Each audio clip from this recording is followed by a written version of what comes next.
YouTube link එක ඉල්ලලා තියෙනවා තප්පරයක් ඉන්න.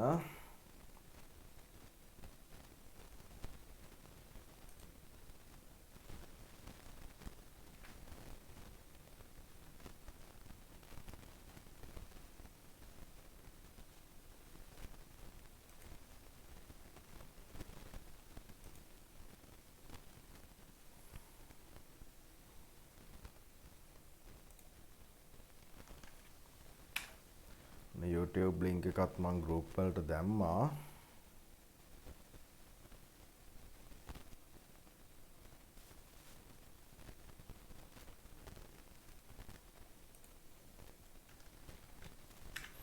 right ඔන්න YouTube link එකත් මම group වලට දාලා තියෙන දැන්. ඔයාලට කැමති විදියකට සම්බන්ධ වෙන්න පුළුවන්. YouTube හරහා සම්බන්ධ වෙන ළමයිට YouTube හරහා සම්බන්ධ වෙන්න පුළුවන්. Zoom හරහා සම්බන්ධ වෙලා ඉන්නවා මම හිතන ළමයි සෑහෙන ප්‍රමාණයක්. එයාලට ඒ හරහා සම්බන්ධ වෙන්නත් පුළුවන්.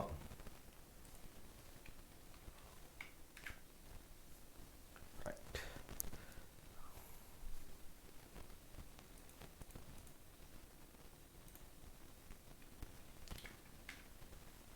හරි. ඉතින් පුතේ අපි කතා කර ඉඳියේ අද මේ පාඩම මම ඉවර කරනවා. හොඳේ. අපේ 7 වෙනි පාඩම විද්‍යුත් පැතුරුම්පත් පාඩම සම්බන්ධයෙන් තමයි සාකච්ඡා කර ඉඳියේ. එහෙම නේද? ඒතකොට මෙන්න මේ විද්‍යුත් පැතුරුම්පත් පාඩමේ අවසාන කොටස වෙන සහ වැදගත්ම කොටස වෙන නිරපේක්ෂ කෝෂයමුව සඳහා ගැන තමයි අපි සාකච්ඡා කර ඉඳියේ. ඒතකොට සාපේක්ෂ කෝෂයමුව සහ නිරපේක්ෂ කෝෂයමුව තුලින් තමයි පුතේ මේ පාඩමේ හැමදාම ප්‍රශ්න ගොඩ නැගුණේ. දැන් සාමාන්‍ය පෙළ විභාග වාර විභාග ගත්තාම මේ පාඩමේ ප්‍රශ්න ගොඩ නැගෙන තැනක් තියෙනවා. මේ පාඩමෙන් ප්‍රශ්න ගොඩ නැගෙන්නේ ඔන්න ඔය කියන සාපේක්ෂ කෝෂයමුව සහ නිරපේක්ෂ කෝෂයමුව කියන තැනින්. හොඳයි? ඒතර ওই දෙකෙන් තමයි හැමදාම ප්‍රශ්න ගොඩ නැගුණේ. විශේෂයෙන් නිරපේක්ෂ කෝෂයමුව. ඉතින් ඒකින්ද මගේ පුතේ මෙන්න මේ ටික ඔයාලා විශේෂයෙන් තේරුම් ගන්න. ඒතර මම අද දවසම ගන්නවා. අද දවසෙන් අපිට තව ප්‍රස්තාර ටික විතරයි කතා කරගන්න තියෙන්නේ. නිරපේක්ෂ කෝෂයමුව සම්බන්ධයෙන් ගැටලු කිහිපයක් සාකච්ඡා කරන්න. ප්‍රායෝගිකව කියන්නේ මේ විභාගයේදී එන ගැටලු කිහිපයක් සාකච්ඡා කරන්න මම අද දවසේ වැඩි කාලයක් ගන්නවා මේ නිරපේක්ෂ කෝෂයමුව ගැන කතා කරන්න. ඒතකොට මම අද නැවතත් මේ නිරපේක්ෂ කෝෂයමුව කියන එක මුල ඉඳලා ඔයාලට කියලා දෙනවා. පුතේ මම දැන් මේවයි වීඩියෝස් දෙනවනේ ඔයාලට. ඒ වීඩියෝ එක නැවත බලන්න. ඔයා මේ සම්බන්ධ වෙච්ච ලෙසන් එක වෙන්න පුළුවන්. කම්මැලිකම පැත්තකින් තියලා මේ වීඩියෝ එක නැවත බලන්න ඕන. තේරුණානේ? ඒතකොට එතකොට තමයි ඔයාට මේ කියන විෂය කරුණු තේරෙන්නේ. සාමාන්‍ය පන්තියකදී නම් පුතේ මට ඔයාලට ඉගැන්නුවට පස්සේ ඔයාලට මේක තේරුණාද නැද්ද කියලා මට තේරෙනවා. ඔයාලට තේරුණාද කියලා මම එක එක ළමයි ගාවට එනවා. එහෙම නේද පුතේ? හැබැයි දැන් එහෙම කරන්න බෑ. සමහර ළමයිට තේරෙන්න පුළුවන්. සමහර ළමයිට නොතේරෙන්න පුළුවන්. මගේ පුතේ එක ළමයෙකුට හරි මේක නොතේරුණා නම් අනිවාර්යෙන් මට මැසේජ් එකක් එවන්න. මම එයා වෙනුවෙන් හරි මම ඒක උගන්වනවා. මම එහෙම කරලා තියෙනවා. ගොඩක් සමහර ළමයි දන්නේ නැති. මම එයාලට තනියම මේ විදියට Zoom meeting හරහා මම එයාලට උගන්වලා තියෙනවා. ඉතින් ඒකෙන් ගැටලුවක් තියෙනවා නම් මට කියන්න. හොඳේ? right. මම මුලින්ම සාපේක්ෂ කෝෂයමුව කියන අපි මාතෘකාවක් ලියලාද නතර කරේ මම චුට්ටක් කියන්න අපි අන්තිමට ලියලා නතර කරපු මාතෘකාව මොකක්ද කියලා මාතෘකාවක් ලියලාද නතර කරේ නැත්නම් මුකුත් නොලිය නතර කරාද චුට්ටක් එවන්න පුතේ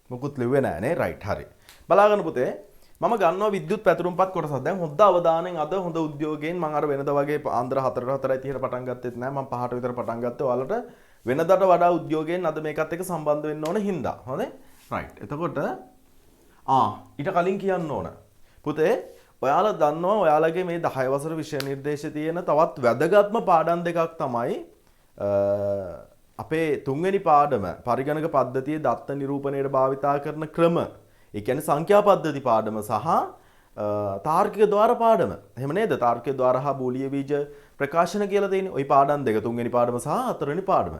ඉතින් මෙන්න මේ තුන්වෙනි පාඩම සහ හතරවෙනි පාඩමෙන් සම්මන්ත්‍රණයක් පැවැත්වෙනවා මේ සිකුරාදට. අද කවදද? අද බදාදනේ. හෙට නෙවෙයි අනිද්දාට. හොඳේ? මේ සිකුරාදට පැවැත්වෙනවා. එතකොට මම වෙලාව හරියටම ගෲප් එකට දාන්නම්. උදේද පවත්වන්නේ රාද පවත්වන්නේ කියන එක ඒක මේ මම පොඩ්ඩක් කල්පනා කරලා මම ඔයාලට දාන්නම් වෙලාව කීර්ත ඇතෙන්න කියලා පැය 4ක සම්මන්ත්‍රණයක් මම බලනවා ඒ මම්මන්ත්‍රයත් එක්ක සම්බන්ධ වෙන දරුවෝ කවුද කියලා. ඉතින් ඒ හින්දා අනිවාර්යෙන් ඒකට සම්බන්ධ වෙන්න ඕන. එතකොට ඒ කාලය තුල මම මේ පාඩම සම්පූර්ණයෙන්ම මේ පාඩම් දෙක මුල සිට අග දක්වා ආවරණය කරනවා. ඔයාලට ඒක වැදගත් කොටසක් කතා වෙනවා. එකක් මොකද්ද මේ අර මේ ස්ථානීය අගය හොයන්න තියෙන මට ඒක කොටස මතක නැහැ. LSD MSD හොයන්න තියෙන්නේ. LSD MSD හොයන එක. ඒ කියන්නේ less significant value එකයි most significant value එකයි. මට ඒක සිංහල නම් දෙක එන්නේ නැහැ ඔළුවට මතක් වෙන්නේ නැහැ.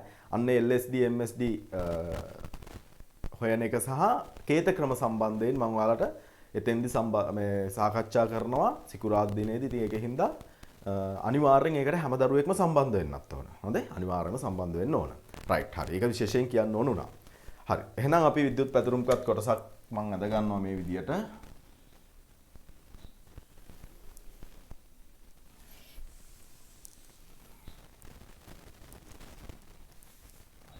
මේ හැම දරුවෙක්ම මේකත් එක්ක උද්‍යෝගීමත්ව සම්බන්ධ වෙන්න පුතේ. එහෙම නැතුව අනිත් අය එවන උත්තර මොනවද කියලා බලාගෙන හද්ද නැතුව හිටියොත් පුතේ මේක ඉගෙන ගන්න බෑ වාට කවදාවත්. හොඳයි? ඒකින් හින්දා ඔයාට ගැටලු මතුවෙන්නේ ඔයා මේ දේ කරොත් විතරයි. ඔයා මේ දේ නොකරන තාක්කල් ඔයාට ගැටලුවක් මතුවෙන්නේ නැහැ පුතේ. හොඳට මතක තියාගන්න. ඔයා බයිසිකලයක් පැදපු පළවෙනි දවසේ වැටුණා පුතේ. හැබැයි ඔයා වැටුනේ බයිසිකලේ පැදපු නිසා. හරි? ඔයා පළවෙනි දවසේ වැටුණා. දෙවෙනි දවසේ අන්තම් බයිසිකලේ පැදගත්තා. තුන්වෙනි හතරවෙනි දවස් වෙද්දි කොහොම හරි ඔයාට හොඳට බයිසිකලේ පදින්න පුළුවන් වුණා. එහෙම නේද? එතකොට ඔයා පළවෙනි දවසේ වැටුනේ නැත්නම් ඔයා දෙවෙනි දවසේ පදින්නෙත් නැහැ පුතේ. දෙවෙනි දවසක් උදා වෙන්නේ නැහැ. පළවෙනි දවසක් නැතුව දෙවෙනි දවසක් උදා වෙන්නේ නැහනේ. දෙවෙනි දවසක් නැතුව තුන්වෙනි දවසක් උදා වෙන්නේත් නැහැ. ඉතින් එදා එහෙම බයිසිකල් නොපැදපු අයට අදටත් බයිසිකල් පදින්න බැරි වෙන්න පුළුවන්. තේරුණානේ? අන්න ඒ වගේ වැරදි හරි අපි මේ සාපේක්ෂ කෝෂයම නිරපේක්ෂ කෝෂයම කරන්න ඕන පුතේ. එතකොට තමයි මේක අල්ලගන්නවාට පුළුවන් වෙන්නේ. එහෙම නැතුව මේක කවදාවත් අල්ලගන්න. මේක මහා අමාරු දෙයක් නෙවෙයි. හරිම සිම්පල්. හරිම ලේසි. වෙලා තියෙන්නේ මේක නිකන් අර දැක්කහම අපේ ළමයි සමහර ළමයි හැමෝම නෙමෙයි. මේ හරි බය වෙනවා. මේකට බය වෙන්න ඕනේ නැහැ පුතේ. මේක හරිම ලේසි. හරි? මම ඕන විද්‍යුත් පැතුරුම්පත් කොටසක් මේ විදිහට නිර්මාණය කරගන්නවා. විද්‍යුත් පැතුරුම්පත් කොටසක් නිර්මාණය කරගන්නවා. සාපේක්ෂ කෝෂ මොතම ගැන තමයි මම කතා කරන්න බලාපොරොත්තු වෙන්නේ ඉස්සෙල්ලම. මේක ඇඳ ගන්න පුතේ.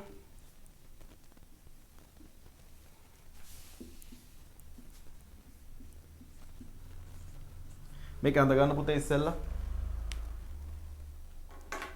අඩුම වෙස්සියගේ හා වැඩිම වෙස්සියගේ දරුවෙක් කියවලා තියෙනවා. අඩුම වෙස්සියගේ හා වැඩිම වෙස්සියගේ ගැන කතා කරනවා. හොඳයි?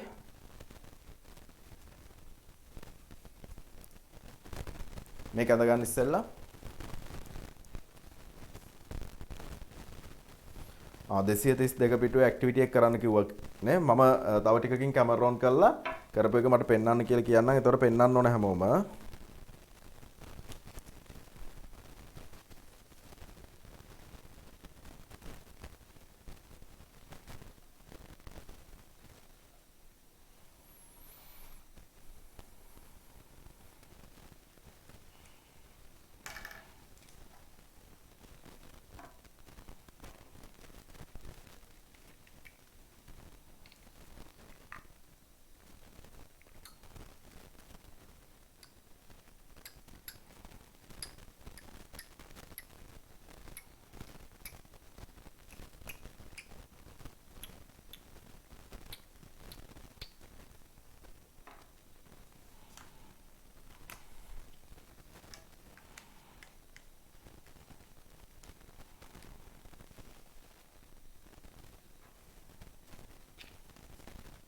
හරිද පුතේ මේක ඇඳගත්තා නේද?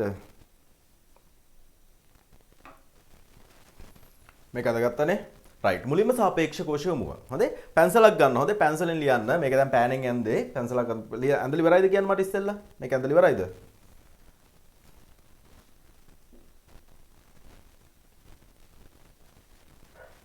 රයිට්. හරි.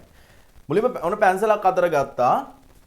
පැන්සලක් අතට අරගෙන මම මේකේ අගයන් මුකුත් දාන්නේ නැහැ. මම වැලියුස් මුකුත් දාන්නේ නැහැ. අගයන් තියෙනවා කියලා අපි උපකල්පනය කරමු. මම සූත්‍රයක් ඇතුළත් කරනවා පුතේ. මම සූත්‍රයක් ඇතුළත් කරනවා මෙන්න මෙතෙන්ට. කොහෙටද? B3 වලට. B3 වලට මම සූත්‍රයක් ඇතුළත් කරනවා. මෙහෙම ඇඳ ගන්නවා. හරි? B3 වලට සූත්‍රයක් ඇතුළත් කරනවා. දැන් ඔයාලා හැමෝම හිතන්න ඕන සාපේක්ෂ කෝෂයමුව කියලා එකක් ගැන හෝ නිරපේක්ෂ කෝෂයමුව කියලා ගැන එකක් ගැන හෝ කිසිම දෙයක් ඉගෙන ගත්තු නැති දරුවෝ තමයි මේ ඉස්සරහා ඉන්නේ. ඒ කියන්නේ පුතේ ඔයාලා කවුරුවත් සාපේක්ෂ කෝෂයමුව දන්නෙත් නැහැ නිරපේක්ෂ කෝෂයමුව දන්නෙත් නැහැ කියලා හිතා ගන්න. මම මේක මුල්ල ඉඳලා කියලා දෙනවා පුතේ. දැන් සති 3ක් 4ක් තිස්සේ සාකච්ඡා කරපු දේ මම මුල්ල ඉඳලා නැවත කියලා දෙනවා පුතේ. හොඳේ? ඒකින්ද සාපේක්ෂ කෝෂයමුව ගැන නිරපේක්ෂ කෝෂයමුව ගැන ඉගෙන ගත්තු නැති දරුවෝ තමයි මෙතන ඉස්සරහා ඉන්නේ කියලා හිතාගෙන මේක හොඳට බලා ගන්න. රයිට්. මම මෙතන ඇතුළත් කරනවා සූත්‍රයක් පුතේ මෙහෙම සමානයි C2 ගුණ කිරීම වෙනවනේ C2 ගුණ කිරීම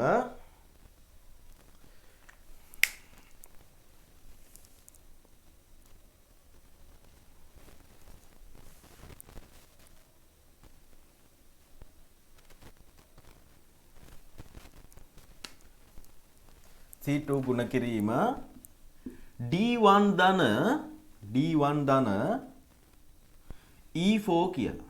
ඔන්න මං සූත්‍රයක් ලිව්වා. මොකද්ද මේ ලියපු සූත්‍රය පුතේ? අපි පාවිච්චි කරලා තියෙන කෝෂ ලිපින භාවිතා කරලා සූත්‍රයක් ලියලා තියෙනවා. ඔයාලට මතක ඇති පුතේ මම කියලා දුන්න සූත්‍රයක් ලියන්න පුළුවන්. මේ විද්‍යුත් පැතුරුම්පත් කෝෂයක් තුල තේරෙනවද මං කියන එක? මේ කොටුවක් තුල කෝෂයක් කියන්නේ මේ එකක්නේ. කෝෂයක් තුල සූත්‍ර ලියන්න පුළුවන් ආකාර 3යි. සූත්‍රයක් ඇතුළත් වෙලා තියෙන පුළුවන් ආකාර 3යි. එකක් අපි මේක තුල ඇතුළත් කරලා තියෙන පුළුවන් අගයන් පාවිච්චි කරලා. ඒ කියන්නේ මෙහෙම පුළුවන් නේ පුතේ. සමානයි 5 ධන 2 බෙදීම 4 3 බල ඔයි වගේ අගයන් පාවිච්චි කරලා මේ වගේ සංඛ්‍යා පාවිච්චි කරලා සූත්‍රයක් ඇතුළත් කරලා තියෙන්න පුළුවන්. තේරුණානේ? හැබැයි මෙහෙම ඇතුළත් කරලා තිබුණා නම් පුතේ අපිට මේක සාපේක්ෂ කෝෂයමුව හෝ නිරපේක්ෂ කෝෂයමුව හෝ මගින් පිටපත් කරන්න බෑ. පිටපත් කරන්න පුළුවන්. අර වගේ වෙනස් වෙන්නේ නැහැ. තේරුණානේ? අර කරත්තේ හරක කතන්දරේ ඉන්නේ නැහැ. තේරුණානේ? මෙහෙම එකක්. දෙවැනි ක්‍රමය තමයි පුතේ මෙන්න මේ කියන කෝෂ ලිපින පාවිච්චි කරලා සූත්‍ර ගොඩනැගීම. එතකොට අර වගේ අගයන් කොහෙද තියෙන්නේ? කෝෂ තුල. අගයන් කෝෂ තුල තියෙනවා. දැන් උදාහරණයක් විදිහට මේ කෝෂය තුල අපි හිතමු මේකේ තුල අගයක් තියෙනවා 5යි කියලා. එතකොට අපිට 5යි මෙතන තියෙනවා 2යි කියලා හිතන්න. අපිට 5ට 2ක් එකතු කරන්න පුළුවන් ආකාර 2යි. එකක් තමයි 5 ධන 2 කියලා 5ට 2ක් එකතු කරන්න පුළුවන්. අනිත් ක්‍රමය තමයි 5 තියෙන්නේ කොහෙද? D4 වල. 5 තියෙන්නේ කොහෙද? D4 කියන කෝෂේ. තේරුණානේ? D4 කියන කෝෂේ. 2 කියන්නේ කොහෙද පුතේ තියෙන්නේ? E5 වල තියෙන්නේ නේ. E5 වල. එහෙනම් ධන E5 කියලා ලිව්වත් මේ දෙකම එකයි නේද පුතේ? මේ දෙකම එකයි නේද? රයිට්. එතකොට වෙනස මොකද්ද? මෙතන පාවිච්චි කරලා තියෙන අගයන් මෙතන පාවිච්චි කරලා තියෙන මොනවද? කෝෂ ලිපින. තේරුණානේ? එතකොට ඔන්න ආකාර දෙකයි. හරි. එතකොට ඔන්න මම දැන් දෙකක් කියලා දුන්නා. මේ කෝෂයක් තුල සූත්‍රයක් ගොඩනගලා තියෙන පුළුවන් ආකාර 3න් දෙකක් කියලා දුන්නා. එකක් අගයන් භාවිතා කරන්න පුළුවන්. අනිත් එක මේ වගේ කෝෂ ලිපින භාවිතා කරන්න පුළුවන්. තුන්වෙනි එක මොකද්ද පුතේ? තුන්වෙනි එක තමයි ශ්‍රිත භාවිතා කරලා සූත්‍ර ගොඩනගන්න පුළුවන්. හරි ශ්‍රිත භාවිතා කරලා අපි දන්නවා මොනවද? සම් තව ඔහොම සම් කියලා දානවා. අපි දානවා A4 B2 දක්වා කියලා වගේ. ඔහොම ශ්‍රිත භාවිතා කරලා සූත්‍ර ගොඩනගන්න පුළුවන්. එහෙම නේද? අපි දන්න ශ්‍රිත පහක් තියෙනවානේ. මාත් එක හයියෙන් කියන්න පුතේ මොකද්ද ශ්‍රිත පහ? sum, average, max, min, count. කියන්න පුතේ ආයෙ පාරක් හයියෙන් ශ්‍රිත පහ sum, average, max, min, count. ඔන්න ඔය ශ්‍රිත පහ පාවිච්චි කරන්නත් පුළුවන්. ඒතකොට දැන් ඔයාලට තේරුණා නේද? අපිට මෙන්න මේ කෝෂයක් තුල සූත්‍ර ඇතුළත් කරන්න පුළුවන් ආකාර 3යි. එකක් අපිට අගයන් භාවිතා කරන්න පුළුවන්. දෙවෙනි එක කෝෂ ලිපින භාවිතා කරන්න පුළුවන්. තුන්වෙනි එක මොනවද පුතේ? ශ්‍රිත භාවිතා කරන්න පුළුවන්. ඔන්න ඔය ආකාර තුනෙන් කැමති විදියකට අපිට මෙන්න මේ කෝෂයක් තුලට සූත්‍රයක් ඇතුළත් කරන්න පුළුවන්. රයිට්. දැන් මම කතා කරන්නේ මෙන්න මේ ආකාරය ගැන. ඒ කියන්නේ කෝෂ ලිපින භාවිතා කරලා ශ්‍රිතයක් ඇතුළත් කිරීම ගැන. හරි? ඒතර කෝෂ ලිපින භාවිතා කරලා මේ සූත්‍රයක් කෝෂ ලිපින භාවිතා කරලා මේ විදිහට ඇතුළත් කරපු සූත්‍රයක් අපිට මොකද්ද පුතේ කරන්න පුළුවන්? පිටපත් කරන්න පුළුවන්. කොපි කරන්න පුළුවන්. පිටපත් කරන්න. පිටපත් කරන්න පුළුවන් ආකාර දෙකයි. එකක් අපි දන්නවා අපි මේ කෝෂය සිලෙක්ට් කරාම මේ කෝෂය මේ විදිහට සිලෙක්ට් කරගත්තාම මෙන්න මේ දකුණු පැත්තේ පහළ කෙරවලේ තියෙනවා පොඩි කොටුවක්. ඒකට අපි මොකක් කියලාද කියන්නේ? පිරවුම් හැඩලය. මාත් එක්ක කතා කරන්න පුතේ හොඳේ. මාත් එක්ක ඔයා ඔතන ඉඳගෙන හයියෙන් ඒක තමයි මේ පාඩමත් එක්ක සම්බන්ධ වෙනවා කියලා කියන්නේ ඔයා. තේරුණානේ? පන්තියේදී ඔයාලා කතා කරන ඔය කතා කරන්න. මේකට අපි කියනවා මොකක් කියලාද? පිරවුම් හැන්ඩලය, පිල් හැන්ඩල් එක. මෙන්න මේකෙන් අල්ලලා පිටපත් කරන්න පුළුවන්. හැබැයි පුතේ ඔයා දන්නවා ඒ විදියට පිටපත් කරද්දි මේක පිටපත් වෙන්නේ එක්ක මේ දැන් මෙන්න මේකේ දැන් මෙතනනේ මේකනේ අපි කියන්නේ මොන සෙල් එක කියලාද මේ සෙල් එකට කියන්නේ මේ කෝෂයට කියන්නේ සක්‍රීය කෝෂය කියලා. එතකොට මෙන්න මේ B3 කියන කෝෂය B3 කියන කෝෂය සක්‍රීය කෝෂය කරලා තියෙන්නේ. එතකොට මේක ඇතුලේ තමයි මේක මේ සූත්‍රය දාලා තියෙන්නේ. මේක පිරවුම් හැන්ඩලය පාවිච්චි කරලා. ඒ කියන්නේ මෙන්න මේ කෑල්ල පාවිච්චි කරලා පිටපත් කරනවා නම් එක්ක මේ පැත්තට පිටපත් කරන්න පුළුවන්. මෙන්න මේ තීරුව දිගේ පහළට පුළුවන්. එක්ක මේ තීරුව දිගේ ඉහළට පුළුවන්. එක්ක මේ පේලිය දිගේ මේ පැත්තට පුළුවන්. එක්ක මේ පේලිය දිගේ මෙතෙන්ට පුළුවන්. පැහැදිලිනේ? ඒ ඇරෙන්න මේ අර කකුලුව යන්න වගේ හරහට යන්න බෑ පුතේ. තේරුණානේ? පිරවුම් හැන්ඩලය භාවිතා කරලා කොහේ යන්න බැරිද? හරහට යන්න බෑ. පැහැදිලි නේද? එතකොට අපිට මේ තියෙන සූත්‍රය මේ පැත්තට පිටපත් කරන්නම බැරිද? පුළුවන්. කොහොමද? පිරවුම් හැඩලය පාවිච්චි කරලා නෙමෙයි. කොහොමද දෙවෙනි ක්‍රමේ පුතේ? කොපි පේස්ට් විධාන භාවිතා කළා. කොපි කරලා පේස්ට් කරලා මේ ඕනම කෝෂයකට ගෙනියන්න පුළුවන්. පැහැදිලි නේද? හැබැයි පුතේ සූත්‍රයක් මේ විදියට මේ වගේ සූත්‍රයක් එක කෝෂයක සිට තවත් කෝෂයකට පිටපත් කිරීමේදී මෙන්න මේ සූත්‍රයේ තියෙන කෝෂ ලිපින මොකද වෙන්නේ පුතේ?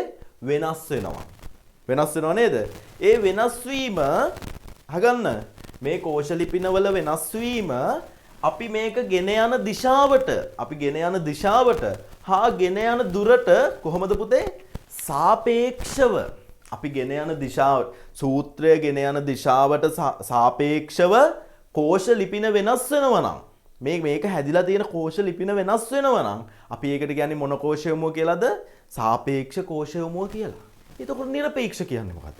නිරපේක්ෂ කියන්නේ ගෙන යන දිශාවට හා ගෙන යන දුරට සාපේක්ෂව වෙනස් වෙන්නේ නැත්නම්. පැහැදිලි නේද? ඒක තරම් දැන් අපි මේක මෙතන ඉඳන් කෝෂ 3ක් 15ට ගෙනාව කියමු. හැබැයි අරය එහෙම ඉන්නේ නැහැ. කවුද එන්නේ නැත්තේ? කෝෂ ලිපින ටික එහෙම වෙනස් වෙන්නේ නැත්නම් අපි ඒකට කියනවා කොහොමද? නිරපේක්ෂ කෝෂයමුව කියලා. අපි කොහොමද නිරපේක්ෂ කෝෂයමුවක් අඳුරගන්නේ? නිරපේක්ෂ කෝෂයමුවක් අඳුරගන්න නම් අනිවාර්යෙන් ඒකේ දාලා තියෙන්න ඕන මොනවද? ඩොලර් ලකුණු මේකේ තනින් තන තියෙනවා අපිට අඳුරගන්න පුළුවන්. තේරුණා නේද? ඩොලර් ලකුණු කොහේ හරි ඒ කියන්නේ සමහරලාට මේ ඉලක්කම් වලට ඉදිරියෙන් සමහරලාට මේ ඉංග්‍රීසි අකුරු වලට ඉදිරියෙන් ඩොලර් ලකුණු තියෙන්න පුළුවන්. සමහරවිට මේ දෙකටම ඉදිරියෙන් ඩොලර් ලකුණු තියෙන්නත් පුළුවන්. තේරුණානේ? ඔන්න ඕක තමයි නිරපේක්ෂ කෝෂයමුව. දැන් මට කියන්න මේක හරිම ලේසි නේද? සාපේක්ෂ කෝෂයමුව සහ නිරපේක්ෂ කෝෂයමුව දැන් ඔයා අඳුර ගන්න දන්නවා. ඔයා මේ වගේ සූත්‍රයක් පිටපත් කිරීමේදී මේක පිටපත් උනේ සාපේක්ෂ කෝෂයමුව යටතේද නිරපේක්ෂ කෝෂයමුව යටතේද කියලා කොහොමද ඔයා අඳුනගන්නේ? ඩොලර් ලකුණු දාලා නැත්නම් සාපේක්ෂ කෝෂයමුව. ඩොලර් ලකුණු දාලා නම් නිරපේක්ෂ කෝෂයමුව. පැහැදිලි නේද පුතේ? රයිට්. හරි. දැන් මම මෙතන ඇතුළත් කරපු මෙන්න මේ සූත්‍රය. මෙතන දැන් මම මේ අනවශ්‍ය විදියට ලියාගන්න ටික ඔක්කොම මකලා දාන්න. මේකත් මැකුවා. මේකත් මැකුවා.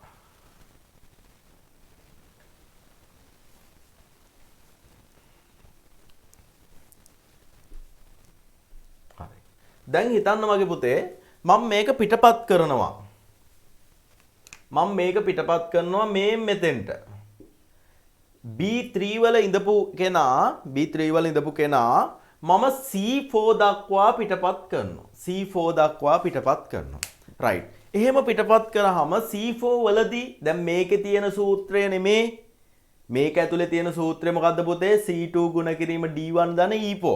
මේක මෙතෙන්ට පිටපත් කරද්දි මෙතන එතෙන් දෙද්දි වෙනස් වෙන්න ඕනනේ. සාපේක්ෂව වෙනස් වෙන්න ඕන. මොකද අරකේ ඩොලර් නෑනේ, නිරපේක්ෂ නෑනේ.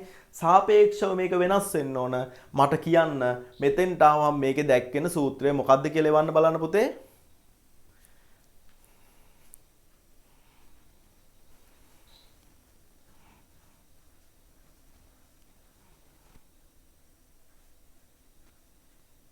C4 වලට එවුවා ආවාට පස්සේ මොකද්ද ඒකේ දැක්වෙන සූත්‍රය කියලා මට එවන්න ඉක්මනට.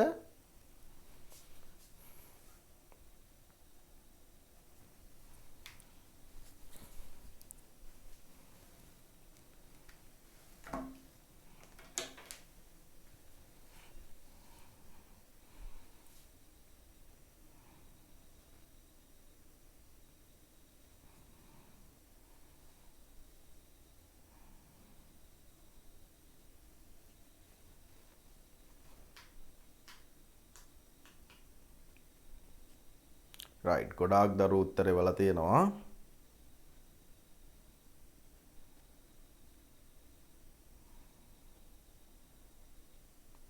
කොයි YouTube live එකේ ඉන්න දරුවෝ මම බලාගෙන ඉන්නේ හොඳේ YouTube live එකේ ඉන්න දරුවෝ මේක මේ උත්තරේ වනවද කියලා මේ පැත්තෙන් Zoom එක මම කම්පියුටර් එකෙන් බලන් ඉන්නවා ෆෝන් එකෙන් YouTube live එකත් මම බලාගෙන ඉන්නේ ඉතින් ඒකින් හින්දා අනිවාර්යෙන් උත්තරේ වන්න හරියට රයිට් සමාන ලකුණ දාන්න ඕන ඉසුරු අරවින්ද ඔයා ඉස්සරහෙන් සමාන ලකුණ දාලා නැහැ රයිට්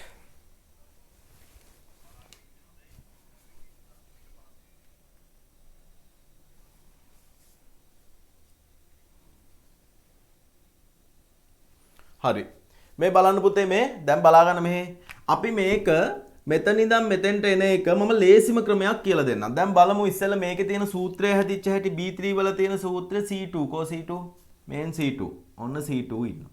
ඊළඟට D1 ඉන්නවා. මේනේ D1.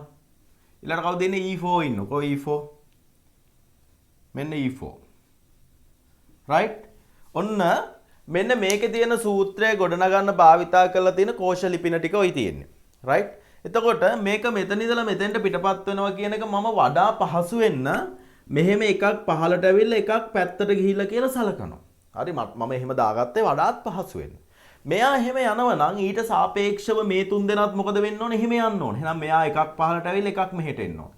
මෙයාත් එකක් පහලට ඇවිල්ලා එකක් මෙහාට එන්න ඕන. මෙයාත් එකක් පහලට ඇවිල්ලා එකක් මෙහාට එන්න ඕනමයි. අනිවාර්යෙන් එන්න ඕන පුතේ. right? එතකොට මොකද්ද මෙතන තියෙන්න ඕන? මේක D3. මේක මොකද්ද පුතේ? E2. right? මේක මොකද්ද පුතේ? F5. F5. එහෙනම් දැන් මොකද්ද පුතේ තියෙන්න ඕන? මෙන්න මෙතන තියෙන්න ඕන සූත්‍රය මොකද්ද? මෙතන තියෙන්න ඕන පුතේ සමානයි මෙතන C2 වෙනුවට මෙතන තියෙන්න ඕන D3. D3 ගුණ කිරීම මෙතන D1 වෙනුවට මෙතන දෙන්න ඕන මොකද්ද පුතේ E2 ධන මෙතන E4 වෙනුවට මෙතන මොකක්ද තියෙන්න ඕන F5 පැහැදිලිනේ right දැන් මට කියන්න මගේ පුතේ සාපේක්ෂ කෝෂයමුව පොඩ්ඩක් හරි නොතේරිච්ච එක දරුවෙක් හරි මට ඉන්නවා නම් මැසේජ් එකක් දාන්න මම තව ගාණක් හදනවා right හරි මෙහෙම අහන්නම් මට කියන්න සාපේක්ෂ කෝෂයමුවෙන් තව උදාහරණයක් මම සාකච්ඡා කළ යුතුද ඒ කියන්නේ මම නිරපේක්ෂ කෝෂයමුව කියන එක දැන් ඊළඟට කතා කරන්න බලාපොරොත්තු වෙන්නේ ඊට කලින් මෙන්න මේ සාපේක්ෂ කෝෂයමුවෙන් තව ගාණක් කතා කරන්න ඕනද කියලා මට කියන්න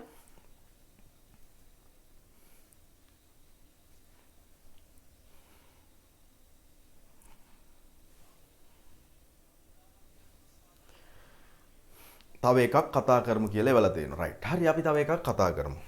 මම මේකේ මේ ලියපු අනිත් දේවල් ටික මකනවා.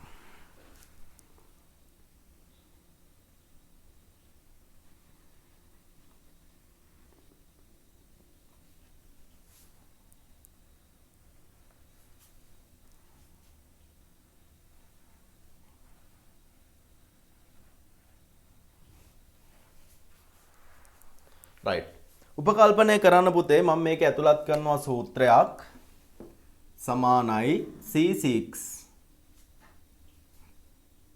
ගේ B5 වෙනි බලය ඍණ E4 මට හිතිච්ච විදියට මම සූත්‍රයක් ලිව්වා මහලුකොට හිතලා නෙමෙයි ලිව්වේ මට නිකන් දැකපු විදියට ලිව්වා right මම මේක පිටපත් කරනවා පුතේ මම මේක පිටපත් කරනවා මේ මෙතෙන්ට ඒ කියන්නේ C1 දක්වා පිටපත් කරනවා right මට කියන්න C1 වල දැක්වෙන සූත්‍රය මොකක්ද කියලා මෙතන C1 වල ආන් අර සූත්‍රය මෙතන ඉඳලා මෙතෙන්ට පිටපත් කරද්දි දැක්වෙන සූත්‍රය මොකක්ද කියලා දැන් ඔයා මේක ඇඳගෙන තියෙන්නේ පැන්සලෙන් මේක මත ලකුණු කරගන්න ලකුණු කළා මට උත්තරේ වන්න එහෙම නැතුව බෑ හොඳේ මේක දිහා බලන්න බෑ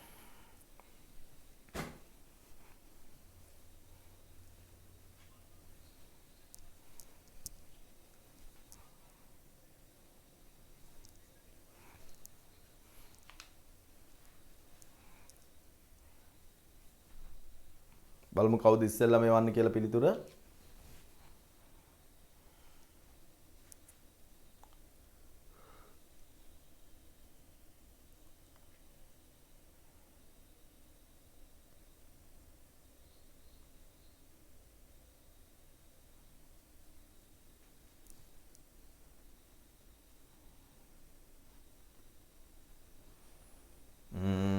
රුචිරා නිම්සරා එවලා තියෙනවා, තීක්ෂණ එවලා තියෙනවා, සිනෙති අමල්ජා, විහංග කවිෂ, කසුන්දි කවිෂා, තාරික්,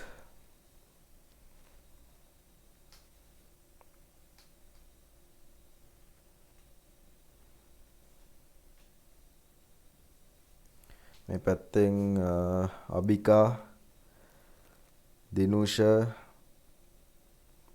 හිමන්දි කිහිප දෙනෙක් එවලා තියෙනවා. හරි. ඔක්කොගම නම් කියන්න බෑ. ගොඩක් අය උත්තර එවලා දෙනවා. බොහොම හොඳයි. දැන් බලා ගන්න පුතේ මෙයා මෙතන ඉඳලා ඉස්සෙල්ලා බලමු මේකේ තියෙන කෝෂ ලිපින මොකද්ද? C6 ඉන්නවා. කො C6 මේන් C6. right? ඊළඟට B5 ඉන්නවා. කො B5 මේන් B5. තා කවුද ඉන්නේ? E4 ඉන්නවා. E4 කවුද? මේන් E4. right? එතකොට පුතේ සූත්‍රයේ තියෙන කෝෂය අපි මේක පිටපත් කරොත් මෙතෙන්ට ඔහොම පිටපත් කරොත් මෙයා පිටපත් වෙද්දී ඔයාලට පේනවා මෙයා කෝෂ දෙකක් ඉහළට ගිහිලා තියෙනවා එකක් පැත්තට ගිහින් තියෙනවා. එහෙනම් මෙයාත් එහෙමයි එකයි දෙකක් මෙහාට ඇවිල්ලා එකක් මෙහෙට එන්න ඕනේ. ඒ කියන්නේ C3 දක්වා එන්න ඕන. මෙයාත් එහෙමයි කෝෂ දෙකක් මෙහෙම උඩට ඇවිල්ලා එකක් මෙහාට එන්න ඕනේ. ඒ කියන්නේ D4 දක්වා එන්න ඕන. මෙයාත් එහෙමයි පුතේ කෝෂ දෙකක් කොහොම ඇවිල්ලා මෙහි පැත්තට එන්න ඕනේ. ඒ කියන්නේ F3 දක්වා එන්න ඕන. F3 දක්වා එන්න ඕන. පැහැදිලිනේ? right. එතකොට අපිට මෙතන දැක්වෙන්න ඕන සූත්‍රය තමයි මෙතන දැක්වෙන්න ඕන සූත්‍රය තමයි පුතේ සමානයි C6 කියන එක. කො C6 සාමෙන් ඉන්නවා. C6 කියන එක D4 වෙන්න ඕන. D4 වෙන්න ඕන. බලය B5 කියන එක. මේ B5 කියන එක C3 වෙන්න ඕන. එහෙම නේද? B5 කියන එක C3 වෙන්න ඕන. රින E5 E4 වලට මොකද වෙන්නේ පුතේ? E4 කියන එක F3 වෙන්න ඕන. right. F3 වෙන්න ඕන. right. දැන් මගේ දරුවන්ට ඔක තේරුණා නේද? සාපේක්ෂ කෝෂමුව පැහැදිලි. සාපේක්ෂ කෝෂමුව තේරුණා. දැන් මම මෙන්න මෙහෙම වැඩක් කරනවා. මේ අවසානයේදී ලියපු සූත්‍රයට මම මෙන්න මෙහෙම වැඩක් කරනවා පුතේ. දානවා මේ මෙතෙන්ට ඩොලර් එකක්. B අකුර ඉස්සරහට ඩොලර් එකක් දාලා. දැන් මට කියන්න මේක මෙතන ඉඳන් මෙතෙන්ට පිටපත් කරාම මෙතන දැක්වෙන සූත්‍රය මොකක්ද කියලා. දැන් ඔයාලට පේනවා මෙතන නිරපේක්ෂ කතන්දරයක් ඇවිල්ලා, මෙතන ඩොලර් මාක් එකක් ඇවිල්ලා. මෙතන ඩොලර් මාක් එකක් ආවා කියන්නේ නිරපේක්ෂ කෝෂයමුවක් ඇවිල්ලා තියෙනවා. එහෙනම් F2 නේ. ඒකනේ. කවුද යකෝ මෙතන F3 දැම්මේ? F2 අහක බලපු ඩිංගට මෙතන වෙනස් කරලානේ ඇවිල්ලා කවුද? right. දැන් මට කියන්න පුතේ මේකේ නිරපේක්ෂ කෝෂමුව යටතේ මෙතන මොකක්ද දෙන්න ඕන කියලා මට එවන්න.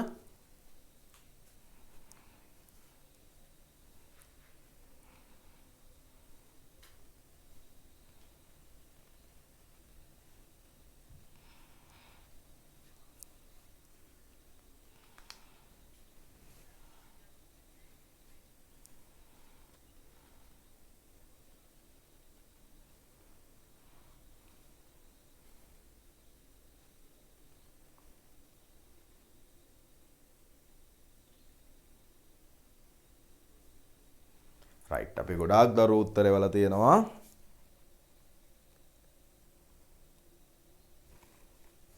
කො අපේ YouTube live ඉන්න set එක.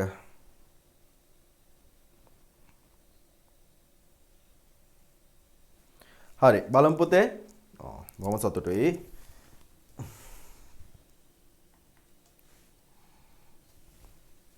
මේ බලන්න. මේ එයි. හරිනම් මේ විදියට පිටපත් වෙද්දී අපි ඉස්සෙල්ලම කරන්නේ මොකද්ද? මේ වගේ ගාණක් විසඳද්දී ඉස්සෙල්ලම කරන්නේ මොකද්ද? අපි කරන්නේ මේ ඩොලර් අමතක කරනවා. මේ හරිම ලේසි විදියක් නේ මම ඔයාලට කියලා දෙන්නේ. නිරපේක්ෂ කෝෂයමුව යටතේ මේ විදියේ සූත්‍රයක් පිටපත් වෙද්දී කොහොමද අපි මේක හදන්නේ? ඉස්සෙල්ලම කරන්න තියෙන එකම දේ තමයි ඩොලර් අමතක කරනවා. ඩොලර් අමතක කරලා දානවා. ඩොලර් අමතක කළා අපි මේක පිටපත් කරාම කොහොමද තියෙන්න ඕන පුතේ? C6 මොකද වෙන්න ඕන? D4 වෙන්න ඕන.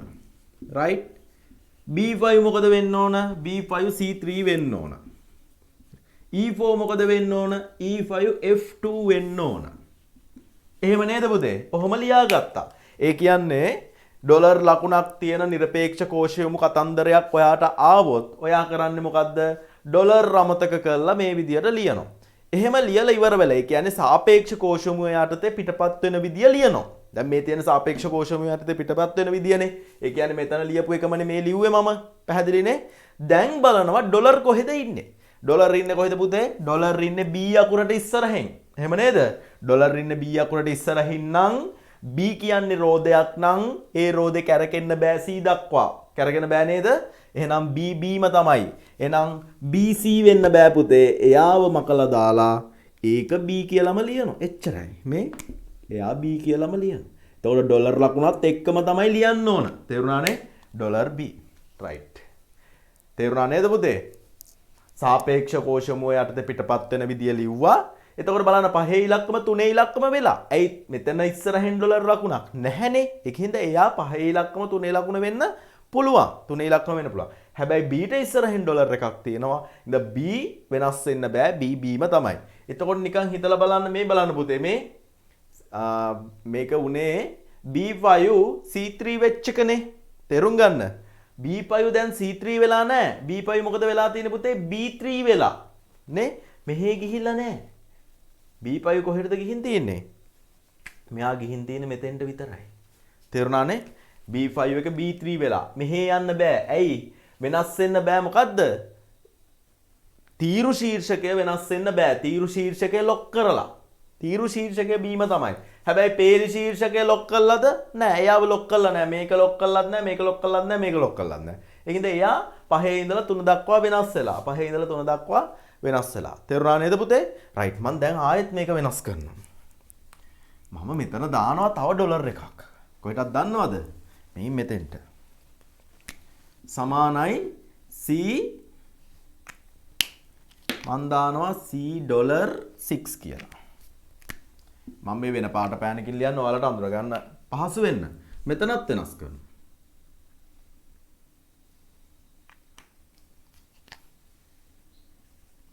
මන් දානවා ඩොලර් E ඩොලර් 4 කියලා. right. මට දැන් කියන්න බාන මොකද්ද පිළිතුර කියලා? මට දැන් කියන්න බාන මොකද්ද පිළිතුර කියලා? අර විදියට මෙතන ඉඳන් මෙතෙන්ට පිටපත් කරන්න.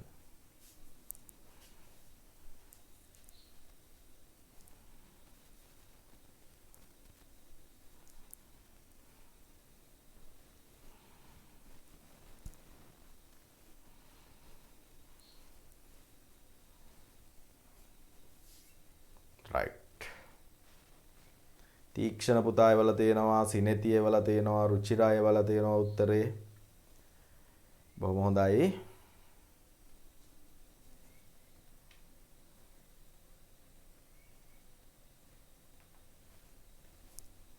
විශාක් එවලා තියෙනවා, පැතුම් කලන, මහේෂ්, ඊළාට විහංගී, චමිදු ජයසාන්, විහංග දිල්ෂාන්. right. මුලින් අභිමානී මුලින් එවපු අයගේ නම් ටික මං කිව්වේ. තව ගොඩක් දරුවෝ එවලා තියෙනවා. දසුනිලා, තෂිනි, මාෂා, අසිත් තුඳුල, උදාරි නම් ටික ඔක්කොම කියන්න ගියොත් වෙලාව ගොඩක් යනෝනේ. ඉතින් ඒකින්ද කමක් නැහැ. තරහ වෙන්න එපා හොඳේ. right. දැන් මේ සාපේක්ෂ කෝෂමුව යටතේ පිටපත් වෙන විදිය යටින් ලියනවා. අර තියෙන්නේ ඒකනේ. කොහොමද? C6 කියන එක D4 වෙන්න ඕන. B5 දැන් ඩොලර් අමතක කරා. ඩොලර් අමතක කළා. B5 කියන එක්කෙනා C3 වෙන්න ඕන. E4 කියන එක්කෙනා F2 වෙන්න ඕන. එහෙම වෙන්න ඕනනේ. හැබැයි දැන් බලන්න ඩොලර් තියෙන්නේ කොහොමද කියලා. C අකුරට ඉස්සරහින් ඩොලර් නැහැ. එහෙනම් C අකුර D අකුර වෙන්න පුළුවන්. 6 ඉලක්කමට ඉස්සරහින් ඩොලර් ලකුණ තියෙන හින්දා එයා වෙනස් වෙන්න බෑ. ඩොලර් 6ම තමයි. එයා වෙනස් වෙන්න බෑ. right? එතකොට B අකුරට ඉස්සරහින් දැන් ඒතකොට මෙයා වෙනස් වුණා. වෙනස් වෙන්න බෑ. මේක වෙනස් වෙලා නැහැ. මේක වෙනස් වෙලා. නේ?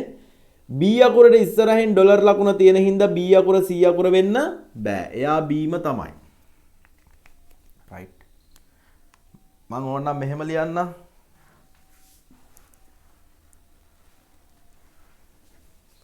මේක සාපේක්ෂ ඩොලර් අමතක කරලා හිතුවොත් මොකද්ද වෙන්නේ පුතේ? C6 කියන එක D4 වෙන්න ඕන. B5 කියන එක C3 වෙන්න ඕන. E4 කියන එක F2 වෙන්න ඕන. එහෙම නේද පුතේ? දැන් බලනවා ඩොලර් දාලා. එතකොට ඩොලර් දැම්මොත් මොකද වෙන්නේ පුතේ? සමානයි මේ CD වෙන්න පුළුවන්. ඒක හරි. 6 ලකුණ 4 ලකුණ වෙන්න බෑ. එහෙනම් ඒක ඩොලර් 6ම තමයි. right? B අකුර C අකුර වෙන්න බෑ. B අකුරට ඉස්සරහින් ඩොලර් එකක් තියෙනවා. එහෙනම් ඩොලර් Bම තමයි. 5 ඉලක්කම 3 ඉලක්කම වෙන්න පුළුවන්. ඍණ E අකුර F අකුර වෙන්න බෑ. මොකද එයාට ඉස්සරහින් ඩොලර් එකක් තියෙනවා. එහෙනම් ඩොලර් Eමයි. 4 ඉලක්කම 2 ඉලක්කම වෙන්න බෑ. මොකද එයාට ඉස්සරහින් ඩොලර් එකක් තියෙනවා. එහෙනම් ඩොලර් 4ම තමයි. දැන් මට කියන්න පුතේ මේක කජ්ජක්ද කියලා. මේක මහ ලොකු දෙයක්ද? නිරපේක්ෂ කෝෂයමුව සමහර ළමයි මේක දැක්කහම අපේ ළමයි නෙමෙයි හොඳේ. අපේ ළමයි නෙමෙයි අනිත් වෙන ළමයි. භූතයෙක් දැක්කා වගේ. මේ වගේ එකක් දැක්කහම. ආලා බලන්න ඔය 11 වසරෙත් අයියලා අක්කලා ඉන්නවා භූතයෝ දැක්කා වගේ. අපේ පත්තේ ළමයි නෙමෙයි වෙන අය. හාපෝ මේක මේක දැක්කට පස්සේ එපා වෙනවා කියලා මේ ඩොලර් ලකුණු දාලා නේ ඕවා දැක්කහම මේක දැන් හිතන්න පුතේ හරිම ලේසි. සාපේක්ෂ කෝෂයමුවටත් වඩා නිරපේක්ෂ කෝෂයමුව ලේසි පුතේ. නේ? දැන් උදාහරණයක් විදිහට හිතන්න ඔයාලට සූත්‍රයක් දෙනවා මෙන්න මෙහෙම. ඔයාලට සූත්‍රයක් දෙනවා පුතේ සමානයි ඩොලර් A ඩොලර් 1 ඍණ ඩොලර් B ඩොලර් 2. ඔන්න ඔහොම සූත්‍රයක් දෙනවා. හරි? ඔහොම එකක් දෙනවා. ඔයාගෙන් අහනවා මෙන්න මේ සූත්‍රය මෙතන ඉඳලා මෙතෙන්ට පිටපත් කරොත් මේකේ දැක්වෙන්නේ මොකද්ද කියලා. ඔයා මොකක්ද පුතේ දෙන උත්තරේ?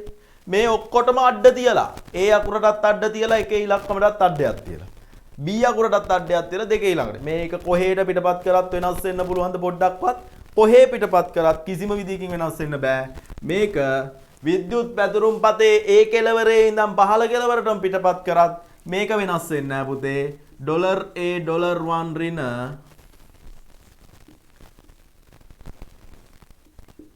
ඩොලර් B ඩොලර් 2ම තමයි පුතේ මේක කොහෙට පිටපත් කරන්නේ. මොකද ඔක්කොටම අඩ තියලා. තේරුණානේ? එහෙනම් මේම ඩොලර් ලකුණු තියෙන තරමට ලේසි. ඇයි? ඩොලර් ලකුණු තියෙන තරමට මේක අපි හිතන තැන් වලට පිටපත් වෙන්නේ නැහැ. දැන් අපි බලමු පුතේ මේ. right. දැන් බලන්න පුතේ මේ. දැන් මේක කොහෙද ගියේ කියලා බලන්න පුතේ මේ. C6 කෝ C6? මෙහෙන් C6. C6 කොහෙටද ගිහිල්ලා තියෙන්නේ? D6 දක්වා ගිහිල්ලා. C6 ගිහිල්ලා තියෙන්නේ පුතේ කොහෙටද? D6 දක්වා. එහෙනම් මෙහි යන්නේ නැහැ. මෙහි නෙවෙයි ගිහිල්ලා තියෙන්නේ. මෙයා ගිහිල්ලා තියෙන්නේ D6 කියන්නේ මේකනේ. මේක මෙතෙන්ට ඇවිල්ලා තියෙන්නේ. මෙන්න D6. මෙයා ගිහිල්ලා මේ ඊට පස්සේ ඔන්න C6, මෙයානේ C6. මෙයා ගිහින් තියෙන්නේ D6 දක්වා. ඊළඟට B5 කොහෙද ගිහිල්ලා තියෙන්නේ? B3 දක්වා. B5 B3 දක්වා ගිහිල්ලා. හරි? දැන් මේක මෙතන ඉඳලා මෙතෙන්ට පිටපත් කරේ. right? එතකොට E4 කොහෙද ගිහිල්ලා තියෙන්නේ? E4 කොහෙවත් ගිහිල්ලා නැහැ. E4ම තමයි. නේ? E4ම තමයි. එයා ගිහිල්ලා නැහැ. දැන් හිතන්න පුතේ මේ බලන්න. සූත්‍රය මෙතන ඉඳන් මෙතෙන්ට පිටපත් කරා. සූත්‍රය මෙතන ඉඳන් මෙතෙන්ට පිටපත් කරා. හැබැයි එයා එහෙම පිටපත් කරද්දී මෙයා මෙහි ගිහිල්ලා මූ එක තැනම ඉන්නවා. ආන් ඒකයි නිරපේක්ෂයි කියන්නේ. සාපේක්ෂ නම් මූ මෙතෙන්ට යද්දී මූත් මෙතෙන්ට එන්න ඕන, මූත් මෙතෙන්ට එන්න ඕන, මූත් මෙතෙන්ට යන්න ඕන. නිරපේක්ෂ කියලා කියන්නේ එහෙම හැම පැත්තටම යන්නේ නැහැ. අර ඩොලර් ලකුණු දාලා ලොක් කරලා නැති පැත්තට විතරයි යන්නේ. මෙයා මෙහි ගිහින් මූ මෙතනම ඉන්නවා. තේරුණා නේද පුතේ? right. ඔන්න නිරපේක්ෂ කෝෂයම. දැන් ඉතින් මට කියන්න ඔයි වගේ ගානක් ආවොත් විභාගෙදී හදාගන්න එක මහ දෙයක් නෙමෙයි නේද? පහුගිය ප්‍රශ්න පත්‍ර බැලුවහම පහුගිය සාමාන්‍ය පෙළ ප්‍රශ්න පත්‍ර බැලුවහම මේ වගේ ගණන් ඕන තරම් තියෙනවා. ඉතින් මේකක් හදන එක මහ දෙයක් නෙමෙයි වෙන්නේ නැති කියලා මං හිතනවා ඔයාලට. right. දැන් සතුටුයි නේද පුතේ මේ වගේ දෙයක් අවබෝධ කරගත්තාම? සතුටුයි නේද? right.